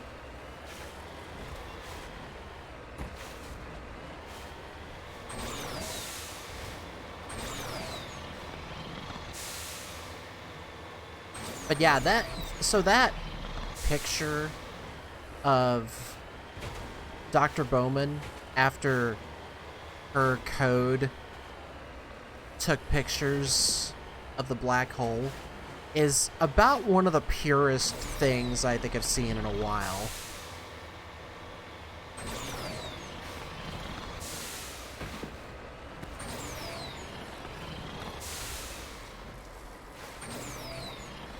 Come on, get up there.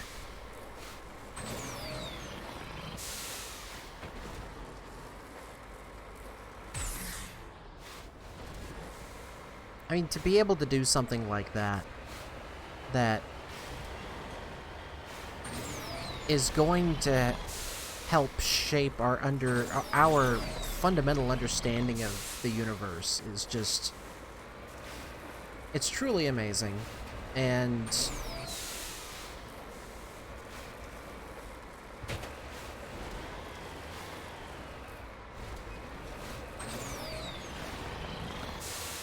just the sheer glee from that is, it's just pure.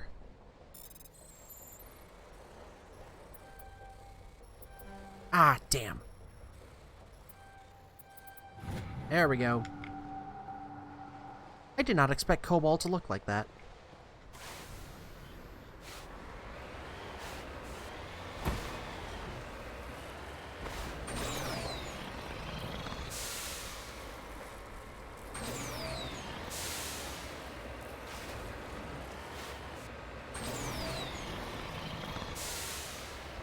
Alright, check the corner. I guess I could probably just drive over here and it would be easier.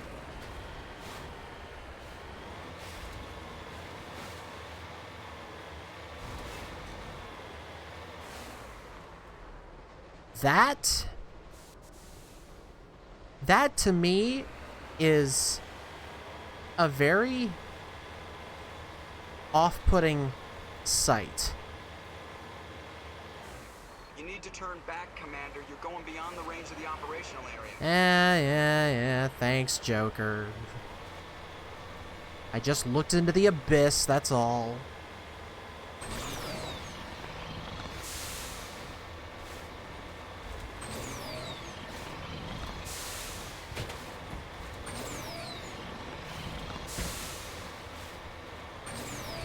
Do. Yeet. Okay, that is that is the star of the system.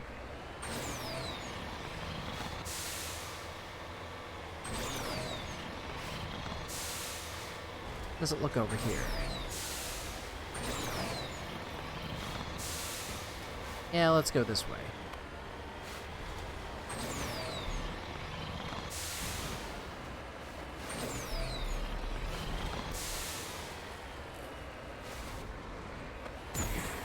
Whoa-oh.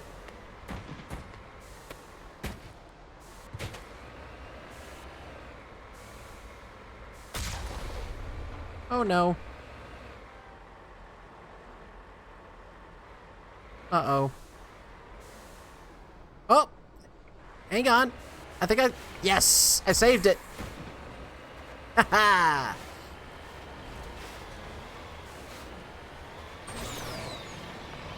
Hehehe.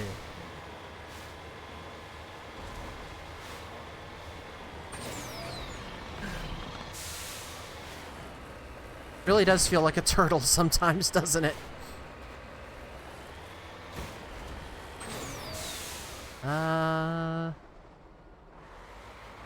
This way.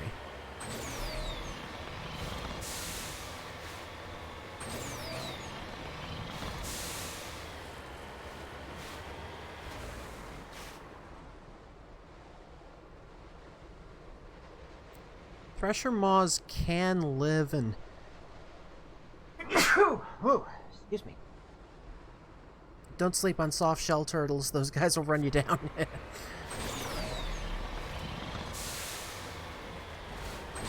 Whoa.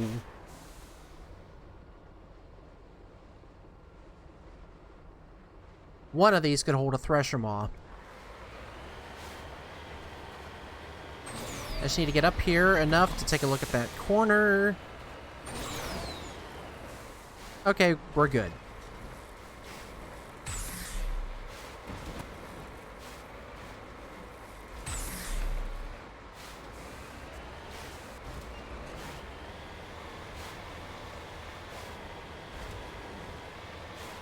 Something's out there.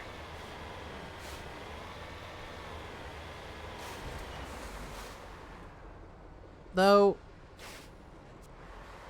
it almost might be too big.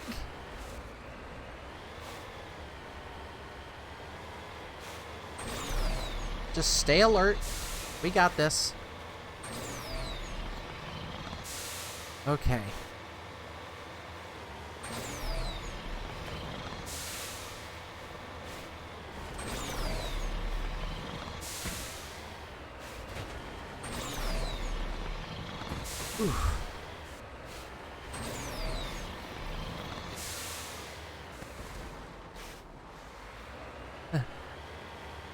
There's another portion of staring out into the abyss.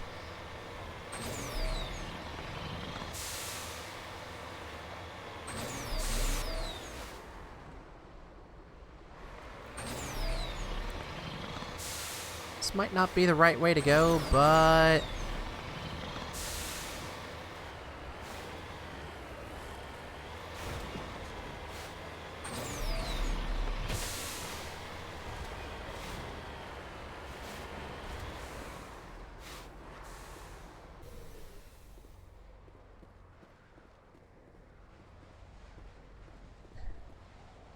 like, okay, yeah, I understand that it's a crash probe, but part of me looks at that and goes, that looks like a portion of the Normandy.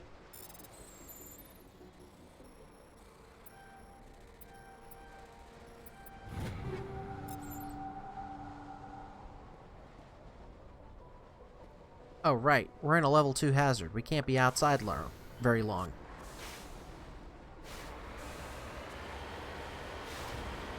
And now all we've got is this. Whee!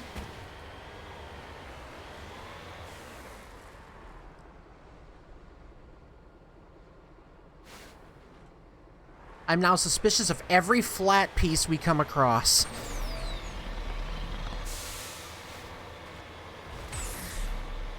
Like this. All of this is bad news.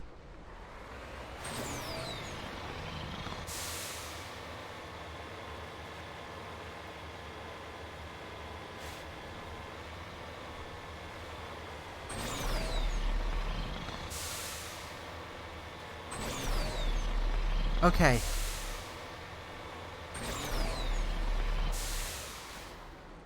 Oh my god. How much do you want to bet it's up there?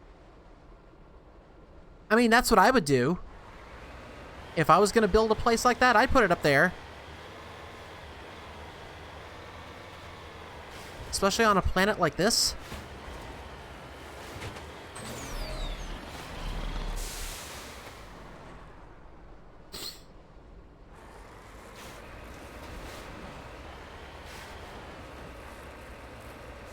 And I was right.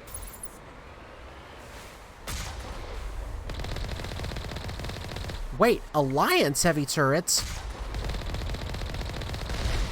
What the hell, man?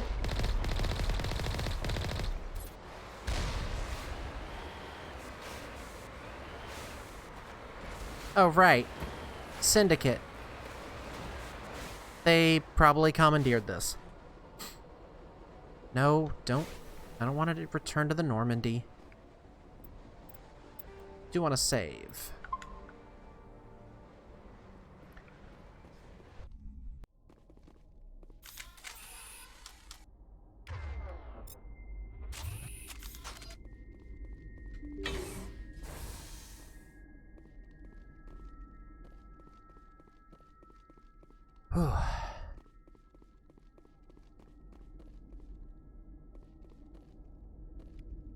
I probably didn't need to grab that. Oh well.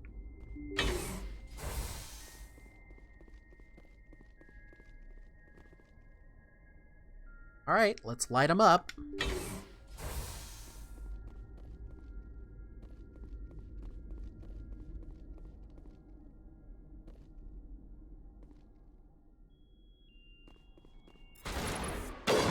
Damn.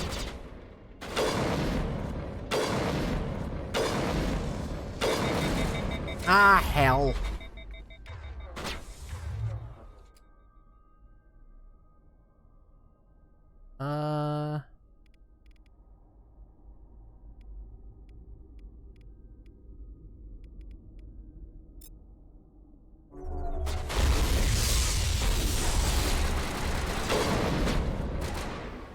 Ow. Oh, he's looping around. Got him. Rex, down in front.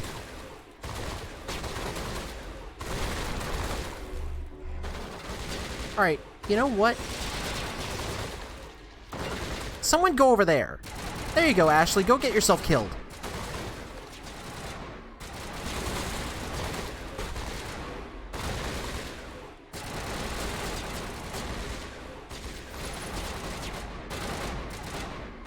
Come on. I see you. And you're dead. Damn it, Rex!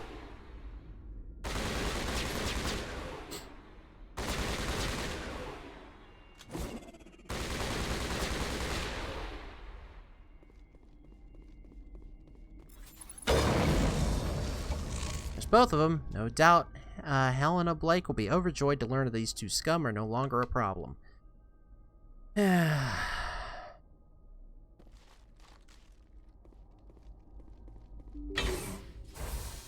Now let's see what other kind of evidence there is. Probably something implicating her.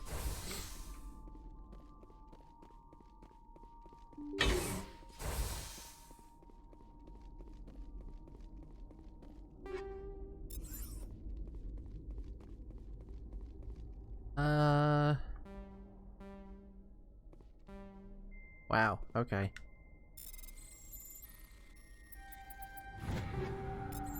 Cool. Drinks, anyone?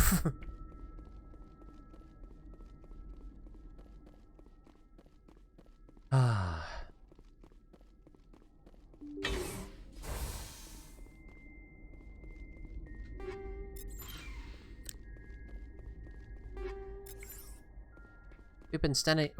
We've been spending a good bit of time talking about computer science, and it just made me realize I really need to set up my own Git server. I'm not a programmer, but I could really use, you know, even just a few things on GitHub for just like, hey, here's something that I've written to help me with my own job.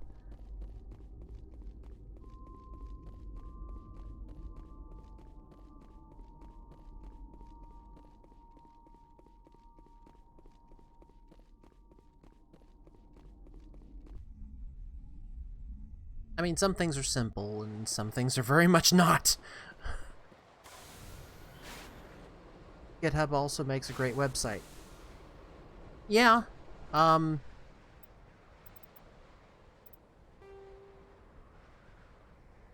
see, I think we landed here. Let's just look a little bit. Wait a minute. Let's look just a little bit. Oh, good lord. Whew. And stuck the landing.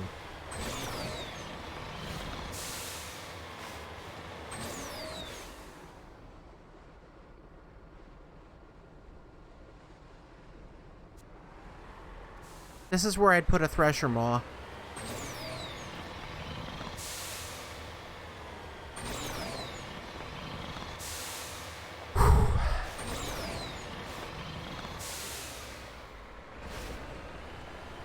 Okay, I declare this planet clean. Yeah, yeah, I could really use setting up a website for on GitHub. Just because, I mean, for one, it's good to have one.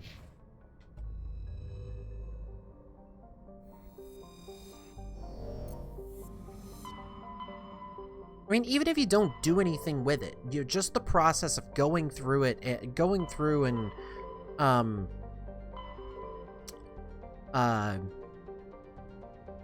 know, learning how to build one. We're gonna have to deal with that at some point.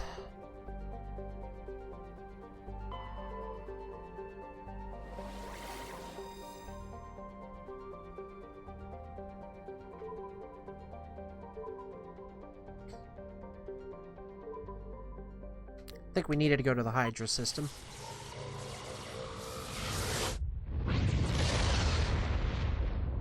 Okay, I have tried. I think we have used Ashley and Rex enough. Message coming in. Patching it through. General distress call from the Sacred Angel Medical Transport. Critical system failure. Losing power. Emergency landing.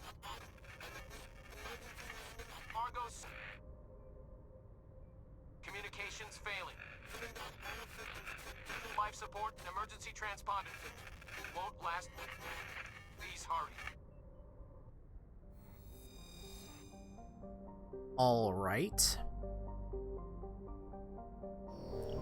We'll land there. Got a few other things to check out first.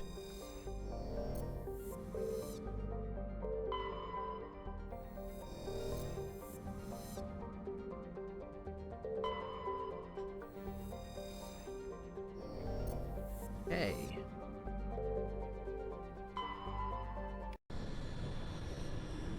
Lay dead!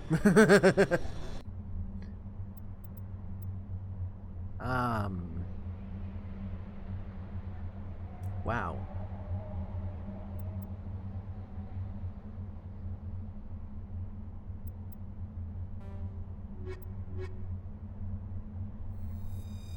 Take my dream team.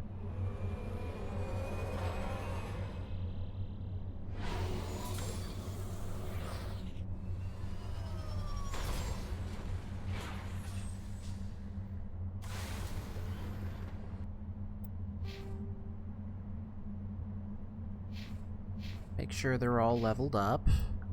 Check their equipment. Oh yeah, we haven't used them in a while.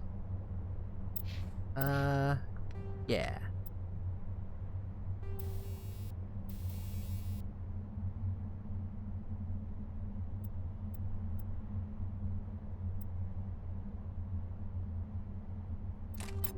Sure, why not?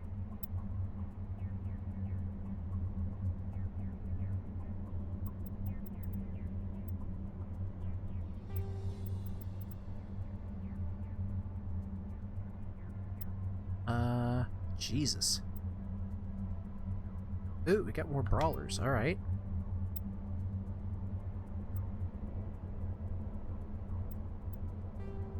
No, wait. Wait. Shit.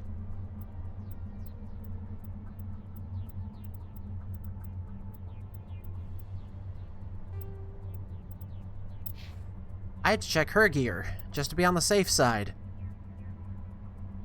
See, she's using a 7. Not like it really matters for the assault rifle.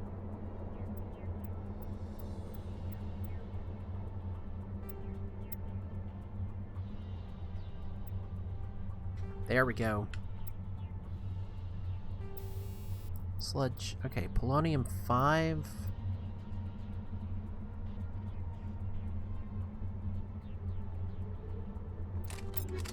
We'll use that. Actually, no. 500% heat generation, 500% weapons force, plus 20 damage. No, we don't want that. We want those for that. We want combat scanner. There we go. Actually, no, we don't want that either. There we go.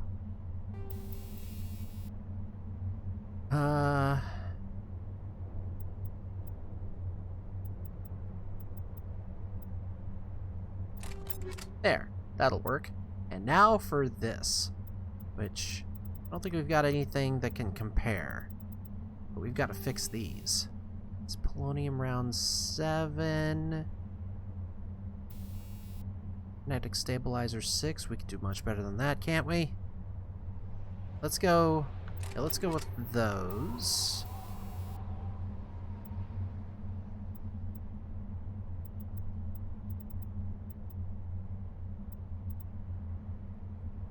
%, damage, minus 20% heat absorption.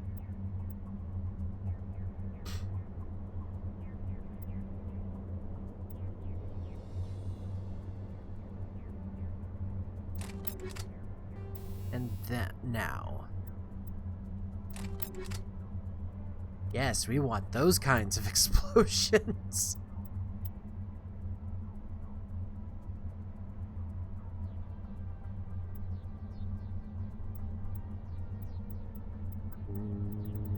Nope.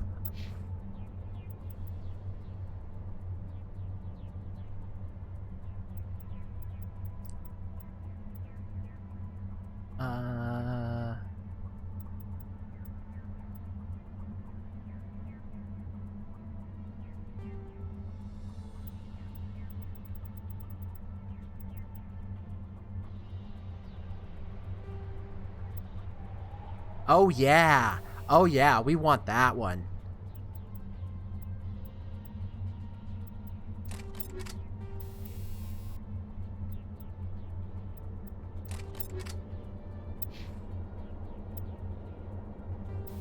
Yeah, that's what we want.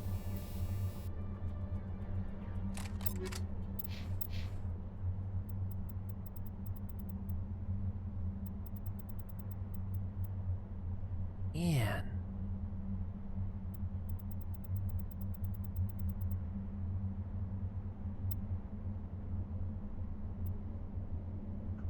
She'll take that.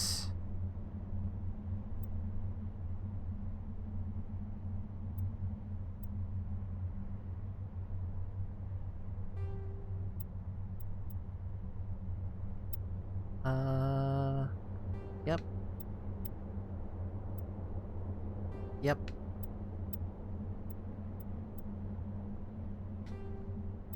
There we go.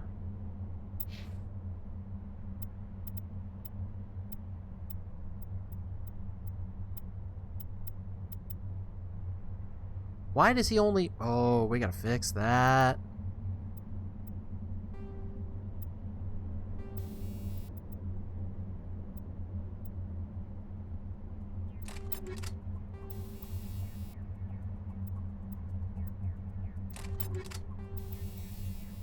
And...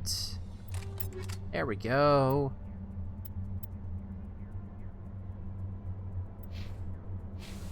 Okay. Now, we can save. So I don't want to deal with that shit anymore. Oh, good. We landed right in the middle of it all.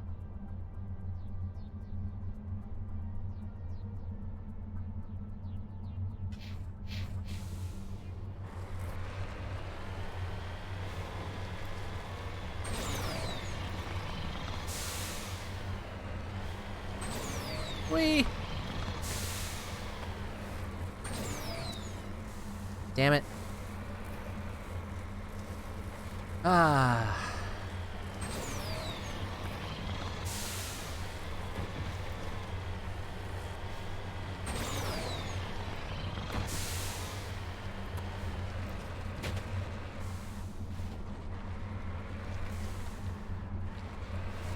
Okay, so this sucks.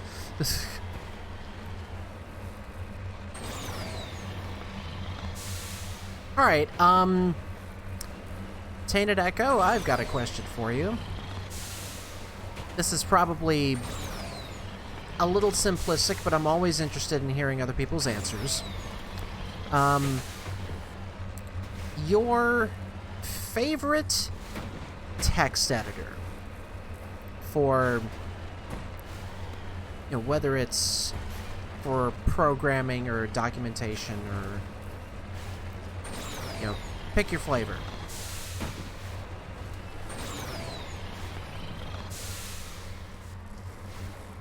Get up there.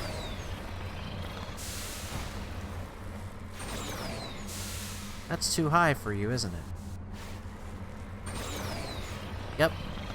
Oh, almost had it. Oh well, we'll go this way.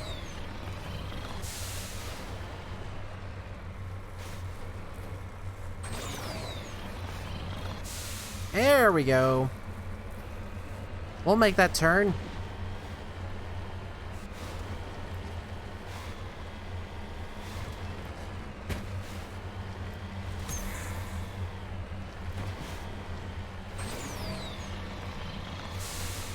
Fine, I'm almost like tilting my head. Whoa, shit.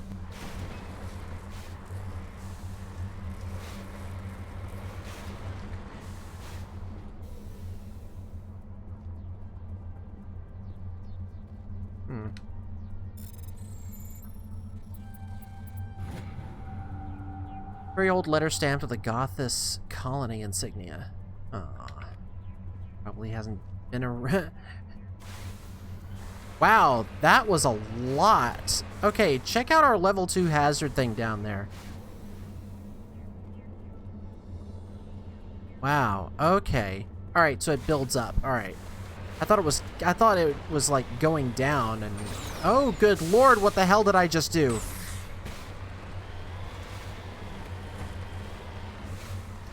For things like DocX, LibreOffice, Code, Visual Studio. Visual Studio Code, right.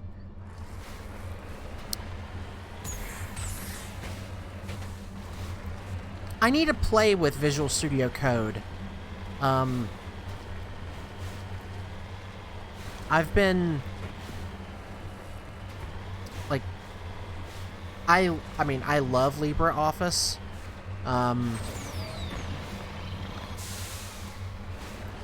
in my work environment, however, I have to use Microsoft products. And the only things that I can use for scripting is Notepad++. Which, I mean, it gets the job done.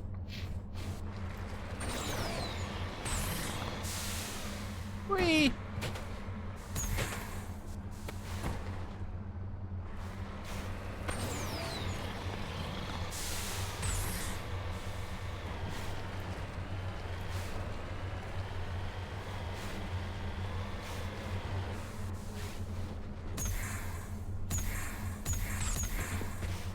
Like, I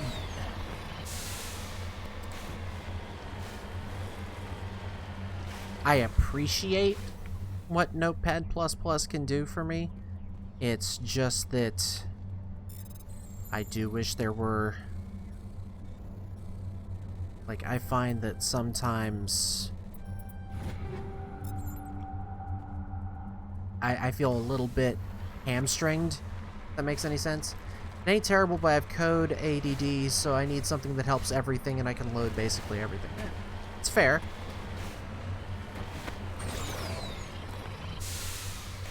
Oh, don't tell me I'm stuck in this place. I will not be defeated.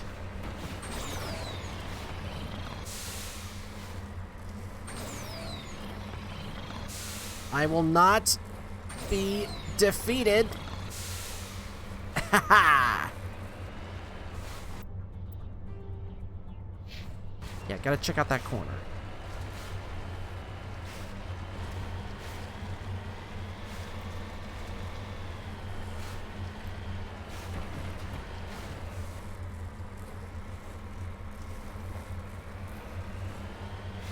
I may not be able to. It might just be too much.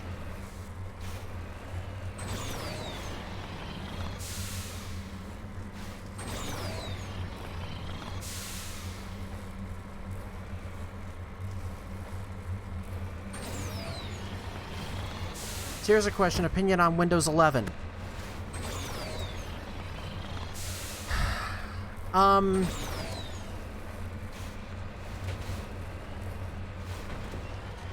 Are you talking about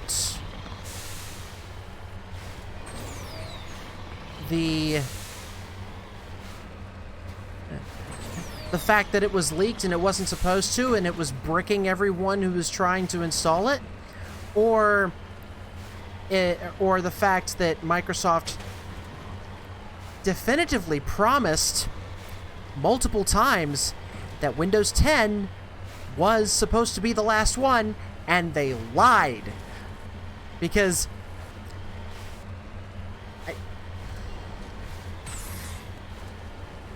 why? Why do we need Windows 11?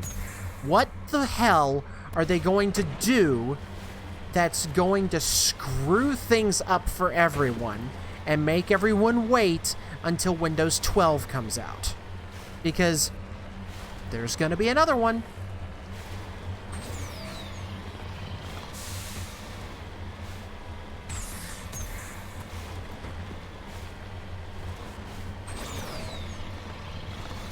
I know a lot of people didn't like Windows 10. I've grown used to it. I find that it is, you know, it is the latest, like, you know, we always have a bad, you know, we have an innovative, an innovative Windows OS that tries to do something and fails, and then the next version comes out and it you know, they eventually do get it right. Damn it.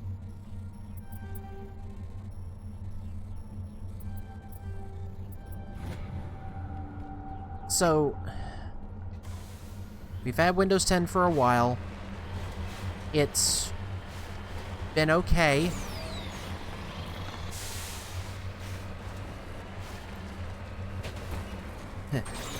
It hasn't been great, however. There was a lot that needed to be made up for with Windows 8. But just, I don't want to have to deal with another bad OS. I really don't.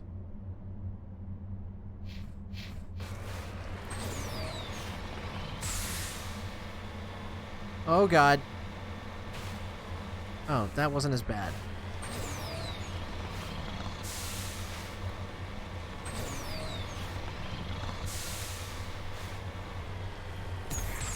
But, like, I really do hope that, something can be learned from it getting leaked.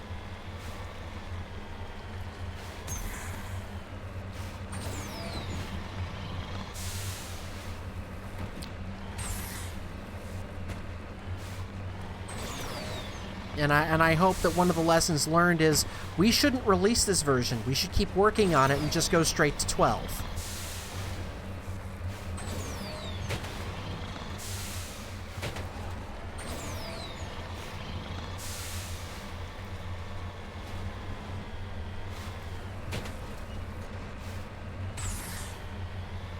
Oh god.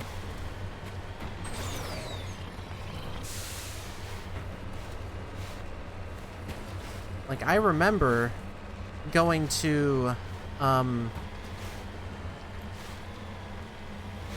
Tech Ed one year, in which, how long ago this was, where they were, like, everyone who went that year got a release candidate of Windows 7 before that release candidate it was available to others. And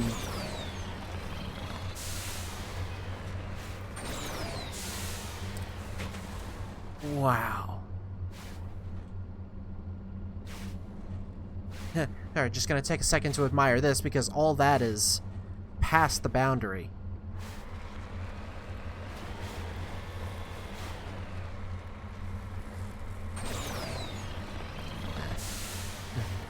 We're good here. Let's go solve this thing. Nice 2D map. Ow.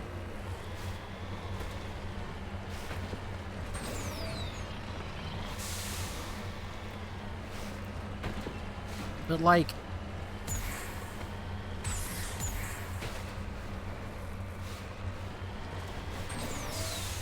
I remember being excited for Windows 7.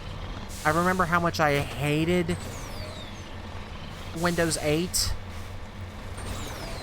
Looks like the signal's coming from that wreckage. Careful. Got a bad feeling about this. Don't say that, Garrus. This is not Star Wars.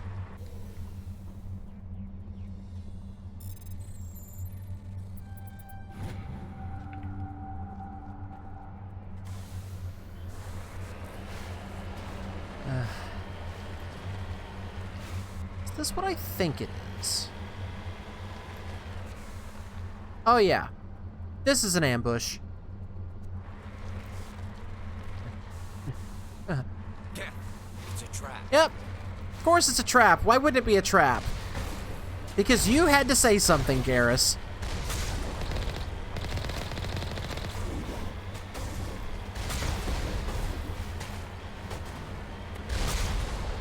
There's that. Whee!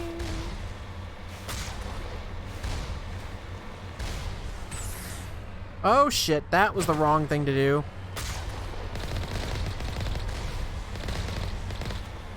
How about this?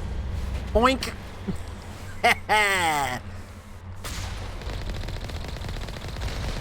Oh, you cannot be allowed to turn around that quickly. Oh, hello. Y'all are floating. You're not supposed to do that. Uh-oh.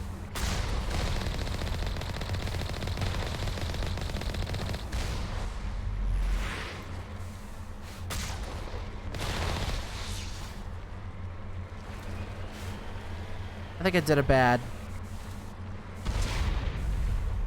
Nope. Cover me. I didn't do it bad. This thing was set to detonate anyway. You lead. I'll follow.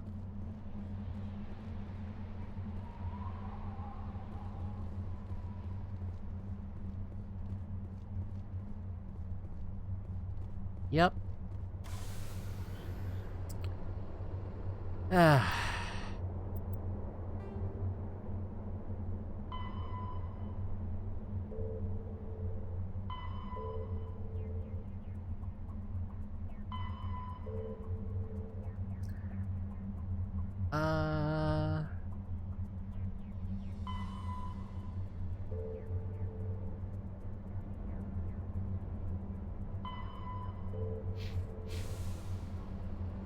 I think that's everything.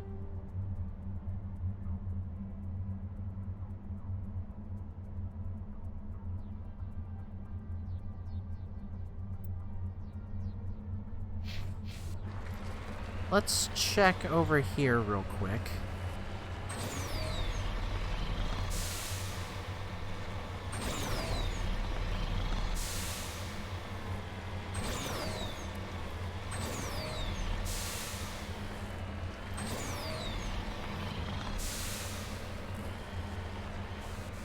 Yeah, I think that's everything.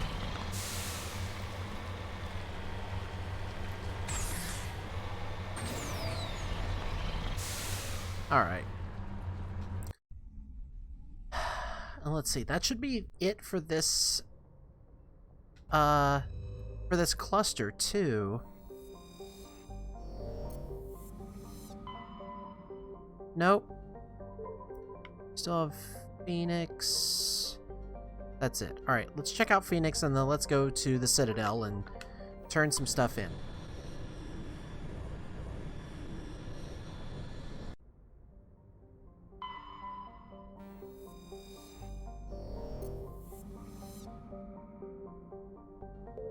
Aha. Ooh, a Prothean data disk.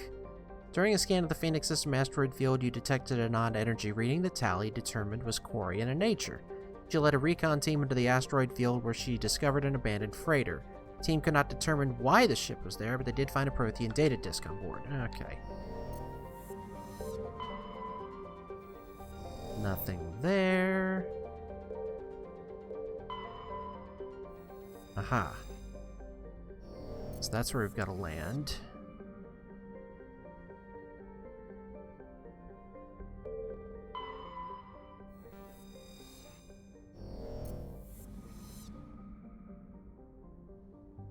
All right.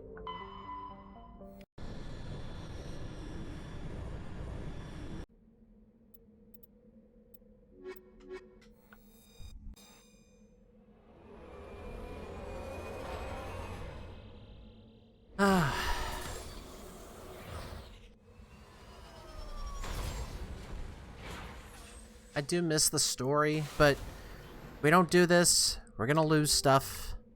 Oh, well, that's helpful. Alright. Wait a minute. Yeah, we go this way.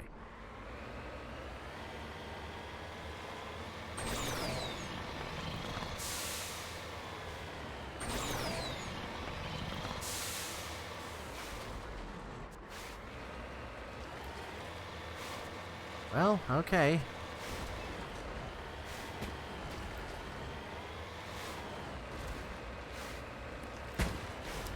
Oh, this path doesn't feel predetermined at all.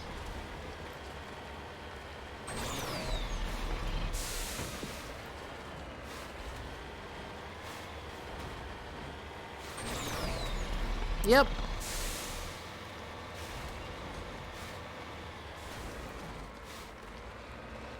Yeah, I saw that.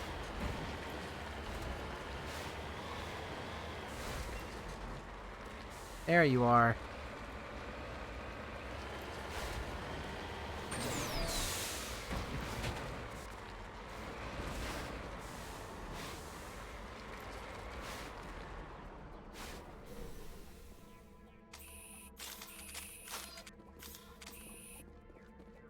I don't usually do this, but...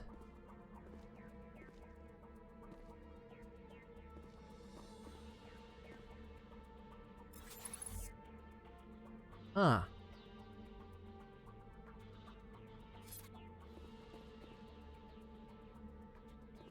We're blocked, that's the problem. Okay.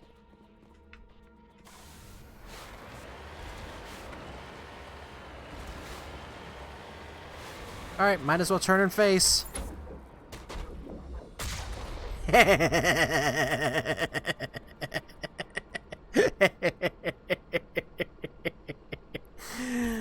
Oh.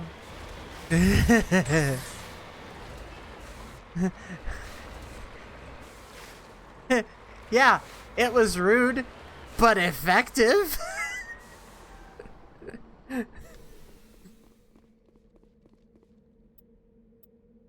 Besides, they shot at me first. They could have totally had a negotiation. I would have been willing to negotiate.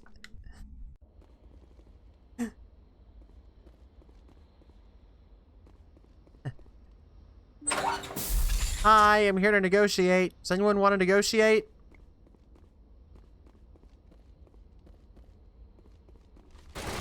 Yeah, I didn't think so.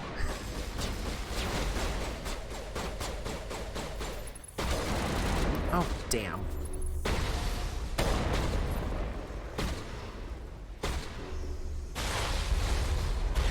Oh, okay.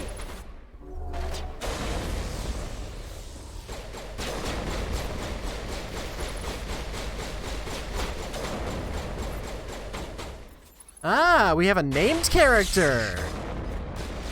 And he's down. What the hell did you get back up? Stay down.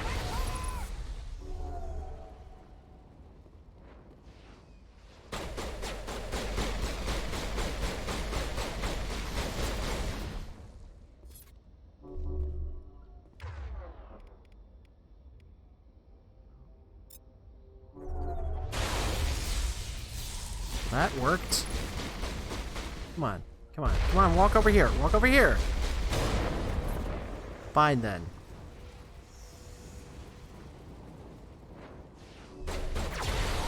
Whoa.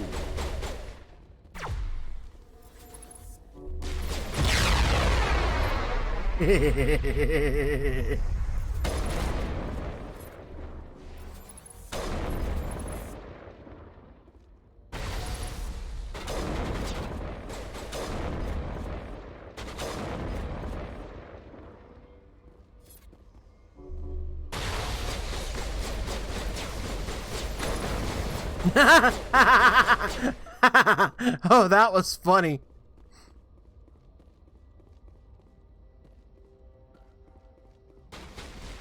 Uh-oh.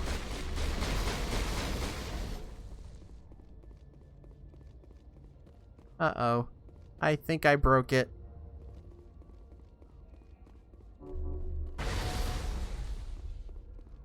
Yeah, I might have broke it. Did I yeet them in through a door or something? Oh dear.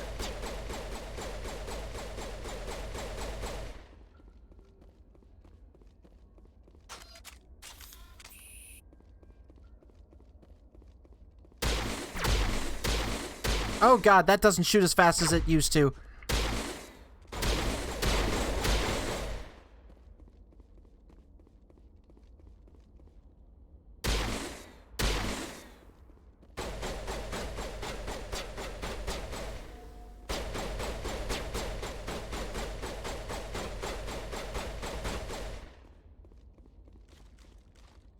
Alright, so here's what we're gonna do. First, we're gonna loot everything.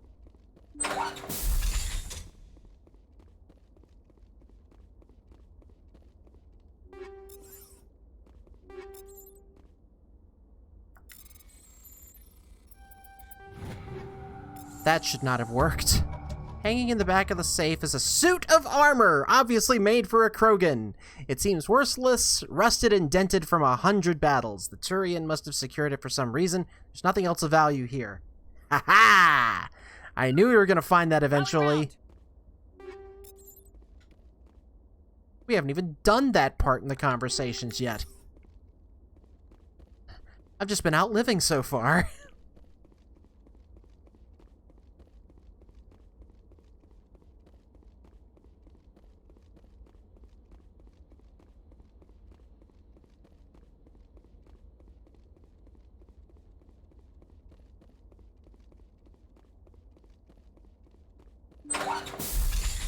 Okay.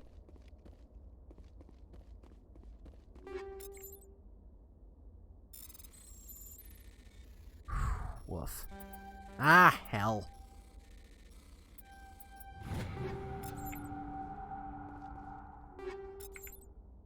Okay. And I know it doesn't really matter, but I'm hoping that if we exit and re-enter, it'll reset.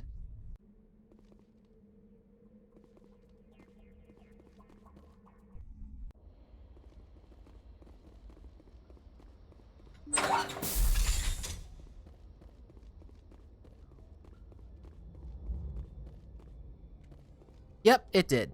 Good.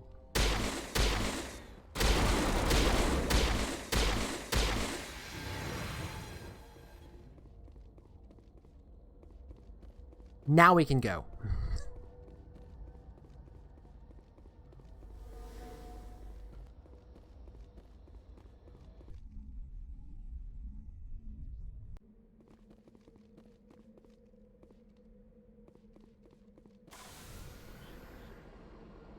Okay. So that was that. Let's go up here. Now that we've taken care of what we were supposed to be here for,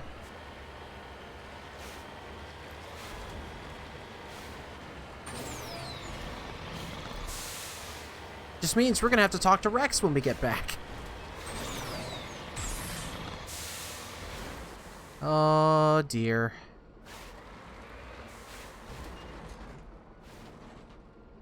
It's flat. You know what that means. Turn around.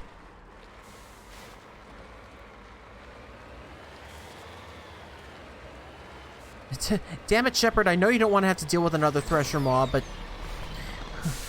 we have to survey the planet. Good work, bug hunting.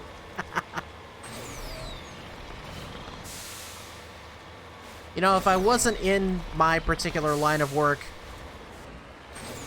I could... I don't know, I wouldn't mind doing QA for a gaming studio.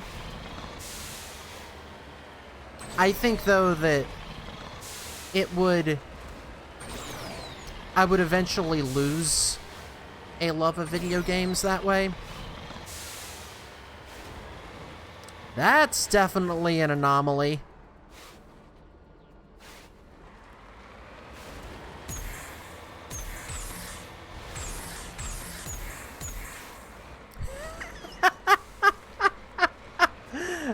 I didn't realize I was going to be doing tricks on this stream.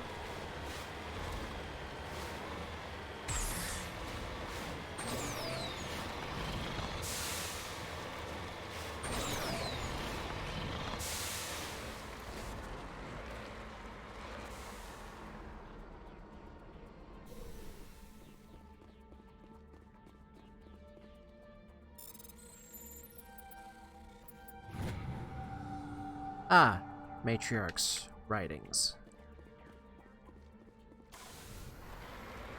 Yeah, I mean... that doesn't look bad at all. Surprised this isn't on the map. I guess there's nothing up at the top here, huh? Nope.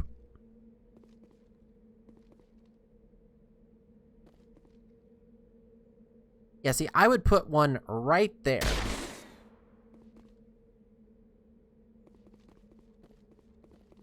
Alright, well, let's go surveying.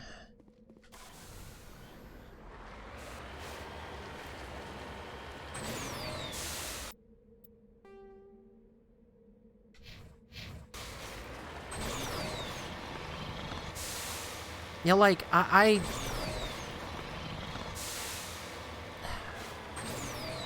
like being able to go in and see, you know, how everything is supposed to work and see if there's a way for it to not work.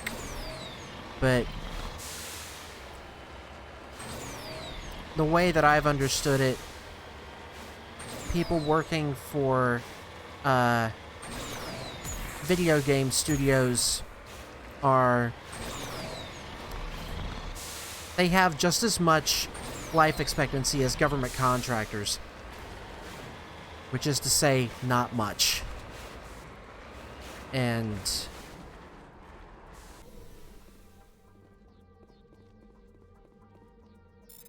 the money could be lucrative, but there is an incredible amount of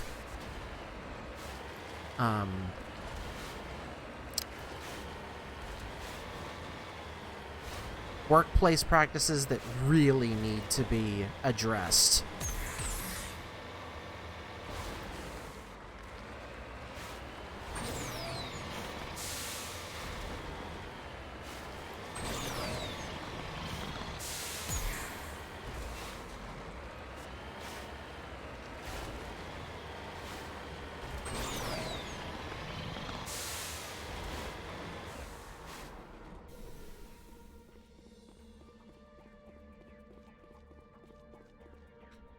Here we go. Ah.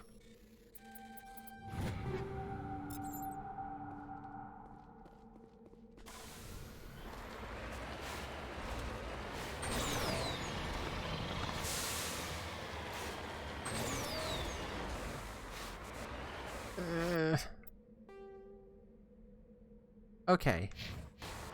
This whole area over here is flat, so we'll just have to make do. It's fine. It's fine. It's totally fine.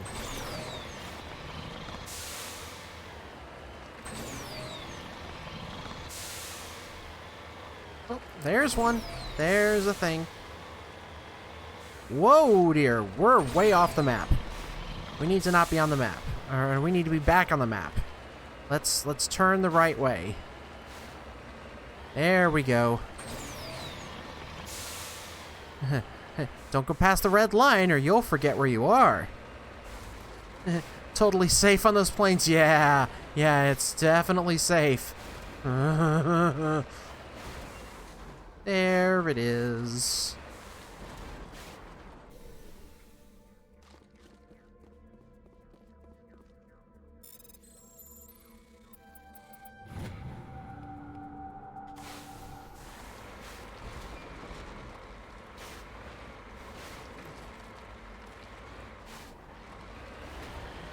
I wonder if you can get more torques by going in reverse. Probably not, but yeah, that's something's out there.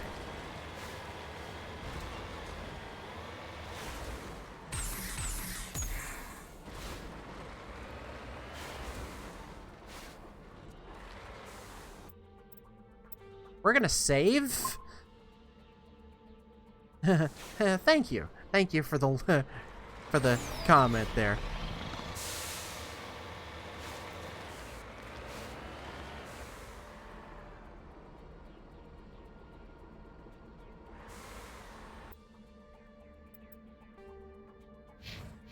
All right, let's go.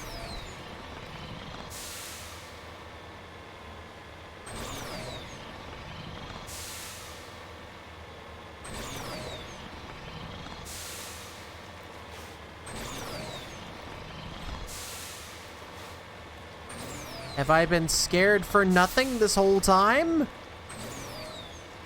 I think so.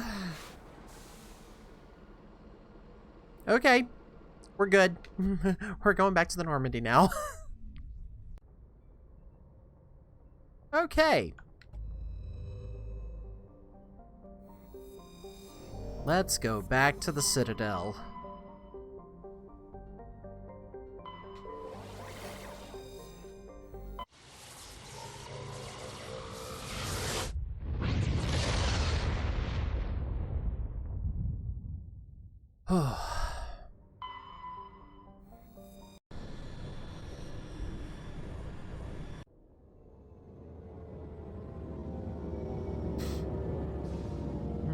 Yay, shore leave, yay!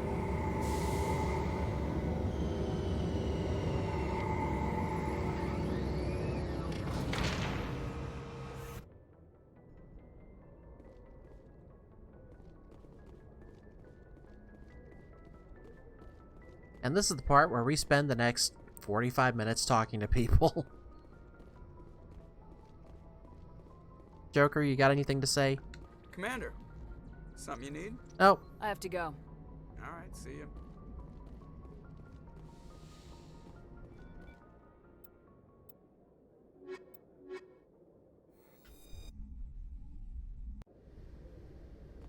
Equalizing interior pressure with exterior atmosphere. Logged. The Come on. commanding officer is ashore. Exo Presley has the deck.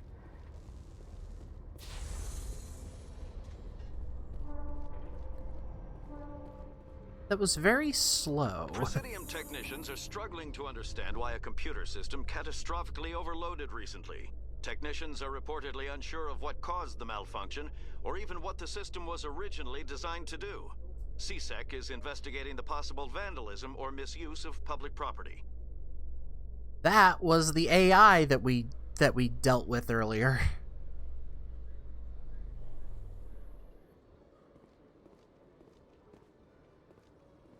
Good, no reporters.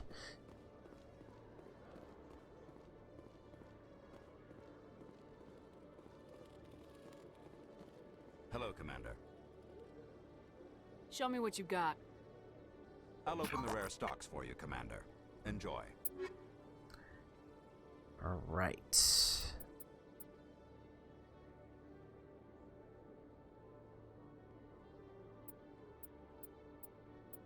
I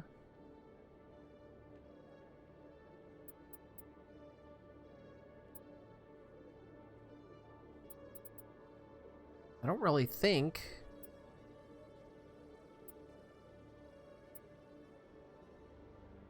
we should worry about. No, I don't think we should get those.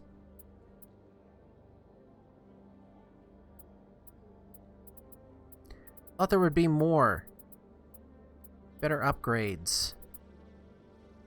Ooh, grenade upgrade 4. Yes, please.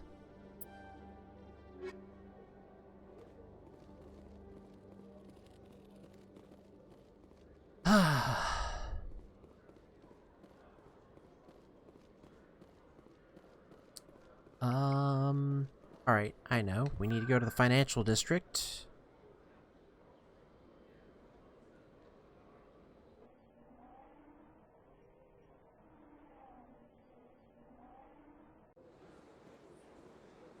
Because she should be standing... She was standing right there.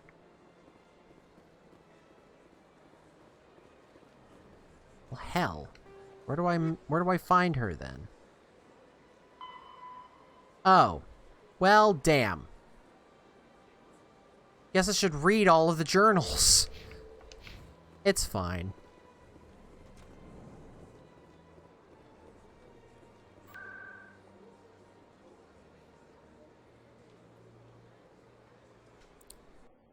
It's fine. We can head to the markets, see if there's anything else we need to pick up.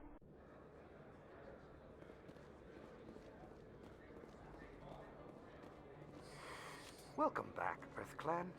Show me what you got. Let's see. Heavy armor? No? No. No new stuff there. Hey, it's Conrad. Commander, I've been waiting for you to get back. I've got an idea, and I wanted to run it by you. I got a lot going on right now, but I can spare a moment. Great.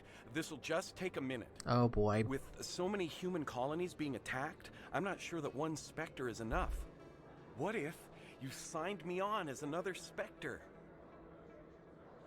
That's not how this works. That's not how any of this works.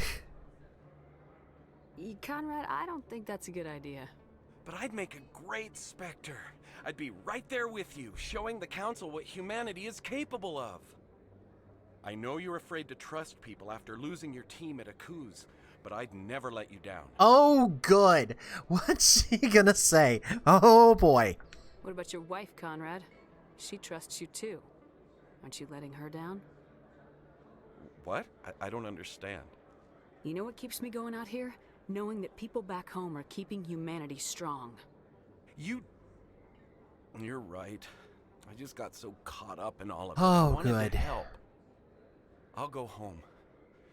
Thanks for setting me straight.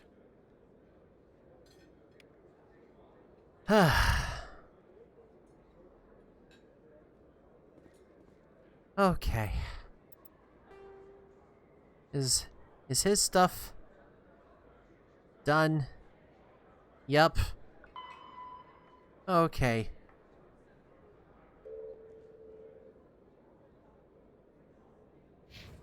Well, we'll see what happens in the next game.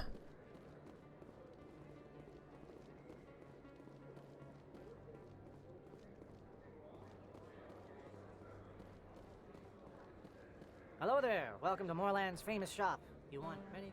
Let me see what you have. Oh, you will be pleased, I think. Very good things I have. Let's You will see. Do you have something for...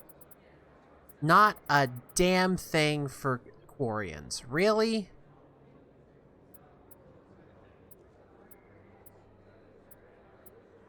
Ugh. Hello there. Welcome I to just Moorland's wish that... famous shop. Let me see what you have. Oh, you will be pleased. I wish you didn't have to go through the conversation a second time.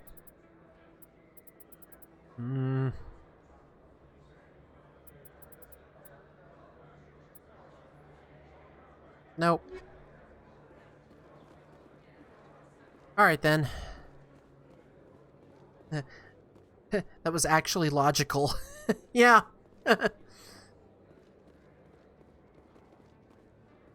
Alright.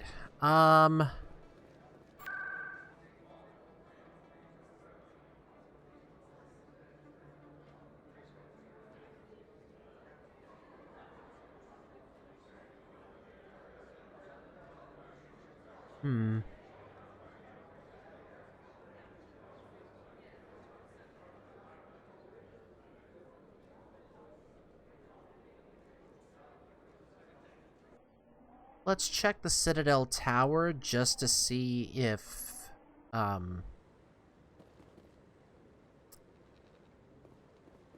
No.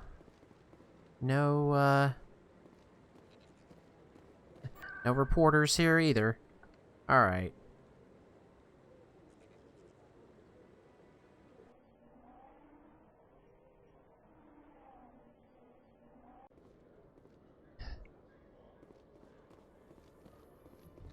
Admiral Kahoku, a respected member of the Alliance military, has passed away. The veteran soldier who won the love of his troops during conflict with the Batarians died of natural causes. No, he fucking didn't. Kahoku is survived by his wife and 3 children, who are planning a small private memorial service.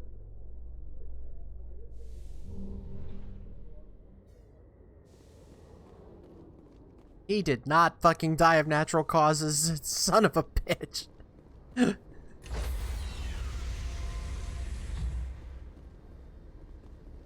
As natural as extra holes in his head. I mean, yeah, anyone would die of natural causes after being perforated enough times. Logged. The commanding officer is aboard. Exo Presley stands relieved.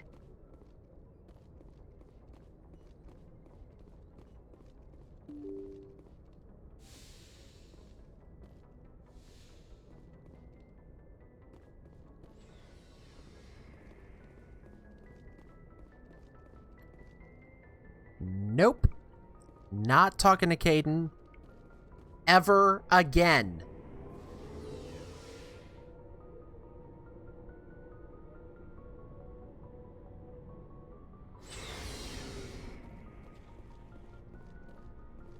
First, let's go talk to Rex so we can give him his armor. What do you want, Shepard? I found this armor. Does it belong to you? Let me see. Damn. This is it. Hard to believe my ancestors wore this piece of crap. But at least it's back where it belongs. Thanks, Shepard. I might be starting to like you after all.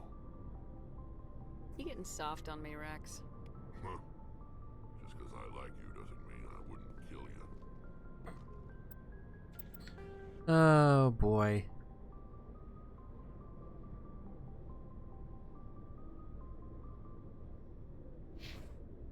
That'll help later, the whole liking you thing. Yeah. I was really, really wanting to go for that. Good to see you. You've been with CSEC a while. Have you seen much action? Well, not as much as you, but yeah, I've seen some interesting things. I bet you have. Anything in particular that stands out? I remember this Solarian geneticist I was sent to investigate. That case was a bit disturbing. What happened? Why were you investigating him? I was tasked with tracking black market trade on the Citadel. Most of it harmless, nothing I needed to pursue. But during the course of my investigation, I noticed an increase in the trade of body parts, organs mostly. We usually get a few of those, but not the numbers I was seeing. We weren't sure if there was a new black market lab or if some freak was harvesting organs from citizens.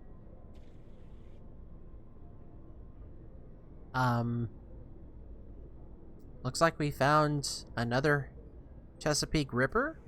You've seen this before on the Citadel? Every so often, some lab sells unwanted parts through the black market, but they're not as bad as the cycles. I remember this one Elcor diplomat we caught in my first year on the job. He was hacking people up and selling their organs. Had the station in a bit of a panic. But this case wasn't that clear-cut. Turns out there was more going on than we first realized. Oh my god, an Elcor was doing that? I remember the first time during that scene I failed it and had to shoot and reset my first run because of it. Yeah. Yeah. I'm really hoping that we don't have to go that route. I'm pretty sure we're safe now, but... So how did you figure out what was happening?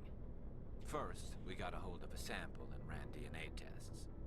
The weird thing was, the match led us to a Turian who was still alive and was very convinced he'd never lost his liver. After a bit of digging, I discovered this Turian worked briefly for Dr. Salion, the geneticist. So I went to his lab hoping to find evidence of cloned organ development, but there was nothing. No Solarian hearts, no Turian livers, not one Krogan testicle. You're kidding, right? Why would anyone want Krogan testicles? Some Krogan believe that testicle transplants can increase their virility, counteract the effects of the genophage. It doesn't work, but that doesn't stop them from buying. They'll pay up to 10,000 credits each. That's 40,000 for a full set. Somebody's making a killing out there. As long as you don't romance the racist, you're fine. Yeah, that's never gonna happen. What'd you do about the geneticist? I brought in some of his employees for interrogation to see if I could get them to talk. While I was interviewing one of them, I came across something suspicious. You mean threatening? Was that really necessary? Maybe, maybe not. Either way, it paid off. One of my detainees started bleeding profusely during the interview. We offered to patch him up and he got frantic, freaked out. I ordered a full exam to find out what was going on. Our medics found incisions all over his body, some of them fresh. That was our big break. These people weren't just Dr. Salion's employees. They were test tubes. Walking, living test tubes. You actually agree with Garrus on this one. I'm actually struggling to remember this bit. He was growing parts inside these people? Exactly. He cloned their organs right inside their own bodies. Then he harvested them and sold them off. Most of the victims were poor. He'd pay them each a small percentage of the sales, but only if the organs were good. Sometimes an organ wouldn't grow properly, so he'd just leave it in them. Most of them were a mess, but only on the inside, hidden so nobody could see it. I hope he got what he deserved. That's the worst part. We never caught him. Why not? What the hell happened? He ran, blew his lab, grabbed some of his employees, and headed for the nearest space dock.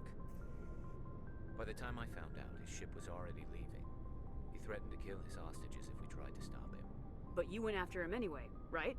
I ordered Citadel Defense to shoot him down, but CSEC headquarters countermanded my order. They were worried about the hostages, worried about civilian casualties if the ship was destroyed so close to the Citadel. I told them those hostages were dead anyway. We just used them to make more organs. But they wouldn't listen.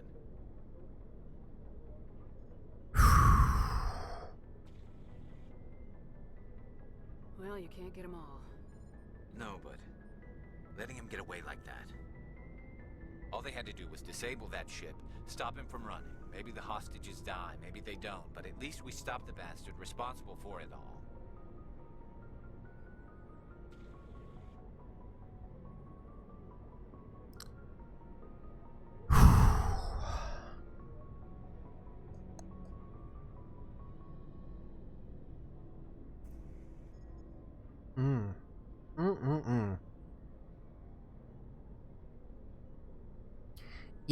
Yeah, because, like, yes,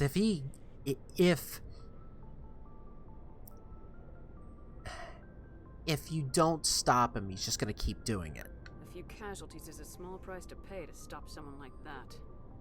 Yeah, exactly. I mean, those hostages might be wishing they'd died by now anyway. Just wish I could have stopped him. That's all. Do you have any idea what happened to Dr. Salian? I sent out feelers from time to time, hoping to find something. I thought I'd found him a while back. He changed ships and changed his name to Dr. Hart, his idea of a joke, I guess. I told the military, but they weren't convinced it was him. I got the transponder frequency for his new ship, but I just can't get anyone to check it out. There we go. I'll check out the coordinates when I get a chance. I was hoping you'd say that. But Commander, take me with you when you go. If it's Salion, I want to be there when you find him. Okay, kitten. What do you want, Shepard? Why did you become a mercenary? Lots of reasons. Such as? Such as, I needed to get out of our system. I needed to eat. I needed to survive. Why not stay and help your people? I tried to help. That's why I had to leave. What happened? I was betrayed. Of course. I was head of a small tribe. We were trying to restore order after the war, but the other tribes were against us. They followed Jared, one of the few warlords who survived the war with the Turians. But he was old, and so were his ideas. He wanted to continue the war. He wanted us to fight. Turians, Solarians, each other. It didn't matter who, as long as we were fighting. What did you want? I just wanted Jared to shut up, to stop his ranting. I wanted him to stop leading the tribes astray. But he couldn't understand how much things had changed. We didn't have the numbers to go to war. Even if we did, the genophage made sure we couldn't replenish our numbers fast enough. I told them all to forget about war. We needed to focus on breeding, at least for one generation. And for a while, we were getting through. Some of the tribes started coming around. I love Rex. Be a merc for survival. Not that you don't like wrecking everyone's stuff, right? I mean,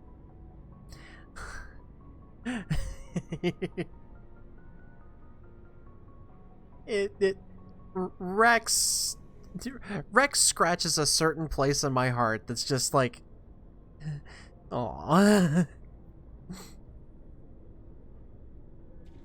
I take it the warlord didn't appreciate that. No, he didn't. He arranged a crush with the tribes. A meeting on neutral ground. He wanted to talk. We met at the Hollows, near the graves of our ancestors. The skulls of our dead laid bare to remind us where we come from, and where we all go. It's as sacred as any Krogan place can be. Violence is forbidden. Sounds like a trap to me. You must have suspected as much. I did, But when your father invites you to a crush, well, there's the twist. There are some laws that even we hold sacred. Jared was your father? He was. Until that day. We talked, but we didn't get anywhere. When it was clear that I wouldn't join him, he gave the signal.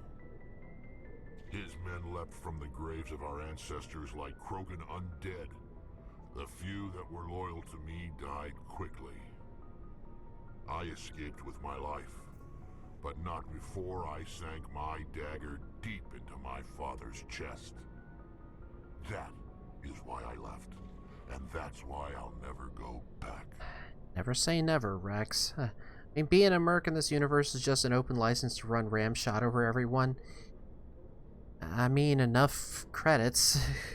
Never is a long time. Yeah, they've got pretty decent lifespans, though, don't they?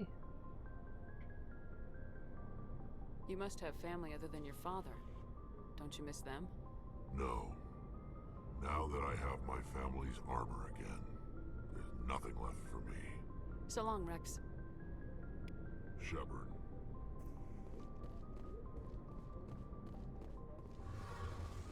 Let's go check in on Tally. How's my space girlfriend? Shepard, I'm glad you're here. Good to see you smiling again, so to speak. I'm sleeping much better now. I guess I'm getting used to how quiet your ship is. I still think a lot about my pilgrimage, though. I know Saren's our top priority, but with all the worlds we go to, I was hoping to find something to bring back to the flotilla. We've still got a long way to go. You'll find something to take back. Yes, but it cannot just be some derelict ship my people can use for salvage. It has to be more than that. There's a lot expected of me. What's so special about you? It's my father. He's the senior member of the Admiralty Board. He's one of only 5 people who can overrule the decisions of the Conclave for the good of the migrant fleet. My father is responsible for the lives of 17 million people. Our entire race is in his hands, and I'm his only child. So are you some kind of heir to the Quarian throne or something? No, it doesn't work that way. My father's position isn't hereditary. I'll probably never serve on the Admiralty Board myself. Officially, I'm just the same as any other citizen. But it doesn't work that way in practice. People have always treated me differently because of who my father is. Yeah, probably, she says.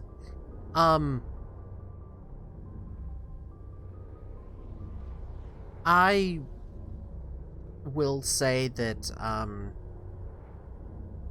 like,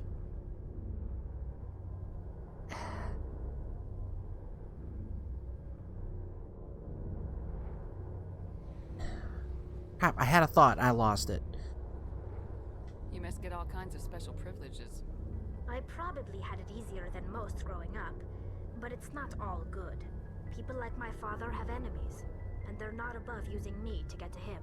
It must be tough on you. My people place a high value on family and ancestry. There's an unspoken expectation that I'll live up to my father's example. Everyone's waiting for me to do something great on my pilgrimage, something that will forever change our lives for the better. If I don't, it's like I failed, and that reflects badly on both me and my father. The work you're doing here is more important than anything any Quarian's ever done before. Yes, I know. But you have to understand Quarian culture. We're a very insular society.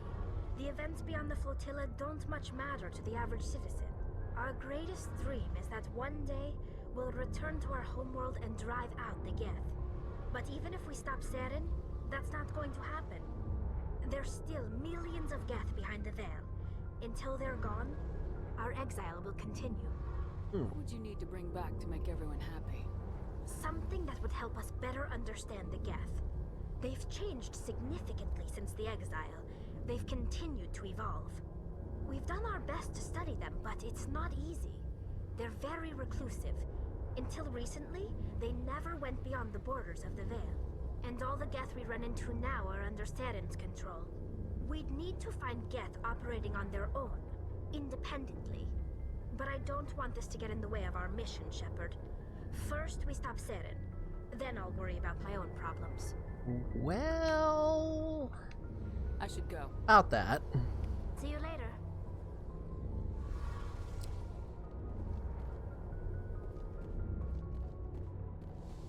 But if we stop Saren, the game will be over.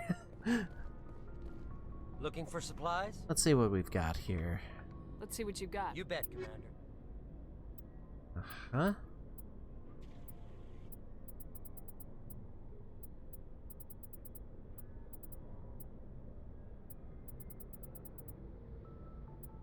Okay.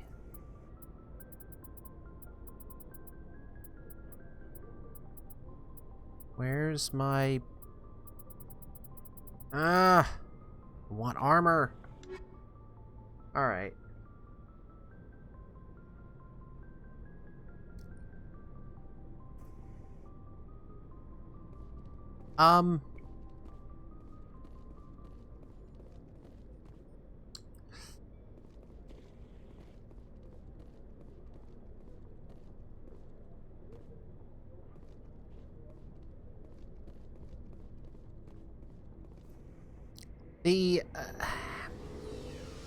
The only way that I could even try to prove you wrong with that statement is that I try not to use that word.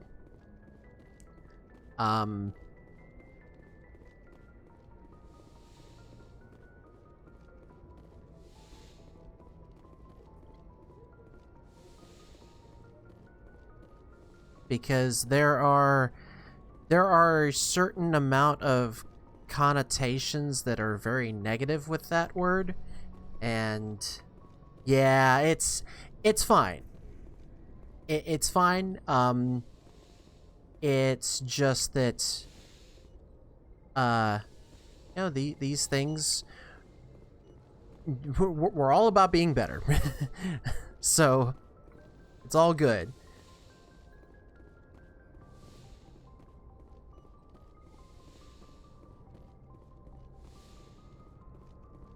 I don't think there's anything... Like, I'm even afraid to talk to Liara at this point.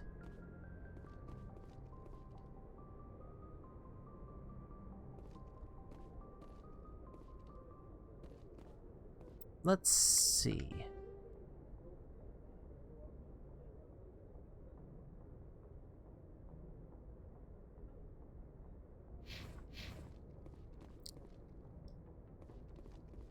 I'm gonna check something out. I just grew up that I was to respect as I never found the work. Yeah, it's... Yeah, space nomads. That's definitely a good one. The Hey, Shepard. You need something? Nope, she didn't have anything. I should go. See you later. Yeah, from what I understand, and maybe I need to educate myself here as well, but the Shepard. Rex. had to do that.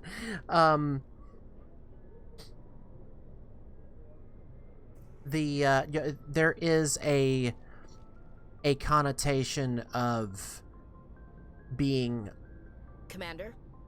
not very being not truthful, being like conniving, What's your opinion of the last mission? cheating, that kind of thing. Colonials. That's about the worst place for a colony I've ever seen. Given the option, I'd get the hell out of Dodge. Dismissed, Chief. Ma'am? I'm not going to spend any more time talking to her.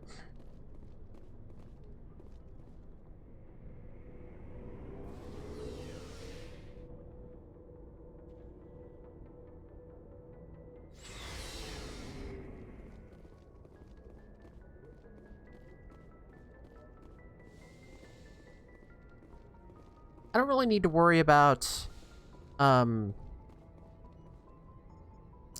Paragon or Renegade Yes, points. Commander? Is there something you need? I should go. Goodbye, Commander. Let's see if she's got anything too.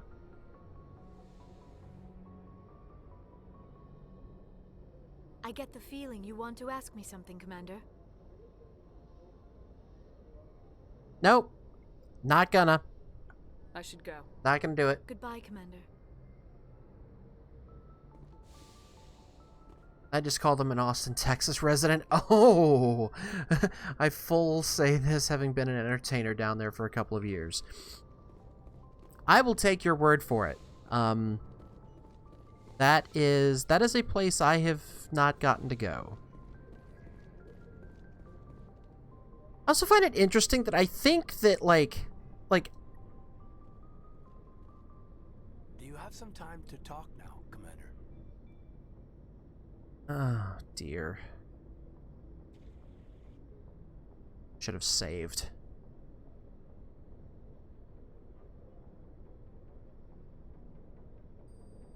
Hey,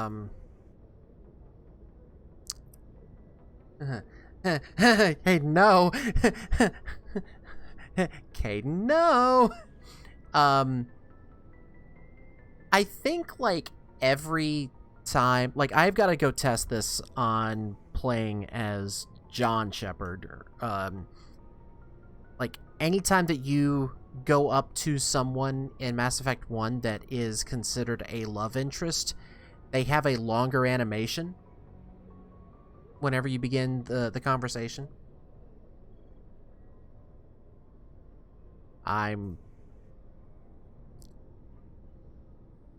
No. Lieutenant, I'm sure you have duties to attend to. Yes, ma'am. Just had some static on my comm. Got some signals wrong. Won't happen again. Good.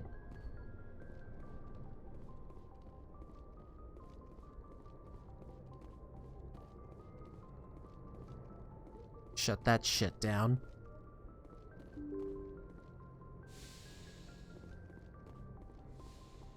Okay. Run! Run away from the Shepard sexual. Alright. It's getting close to 11 o'clock here, and I think I'm just going to go ahead and call it, because if we start anything else, it's going to take us way past time, and I'm getting kind of tired anyway. Also, I got some driving to do tomorrow, so... But, do want to thank everyone for hanging out tonight. I think we are getting very close on Tuesday to be, like, completely done with Chrono Trigger. If we don't make it to the end, we're pretty damn close. Let me go ahead and save. Hopefully we'll be pretty close. And you know what? Let's see. Is there anybody on right now that we can turn around and get? I got 2 to 3 more streams. That'll be. I'll be interested to see there. Let's see. Is there anybody on?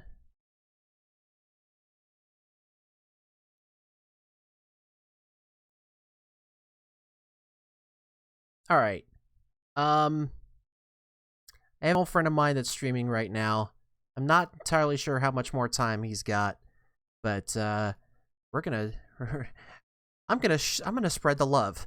We've got. I was raided during my last stream, and I'm gonna raid someone else. We're gonna go have some fun with Kai Bloodtalon. He's playing Noida, which I think I've got that on my wish list. So let's.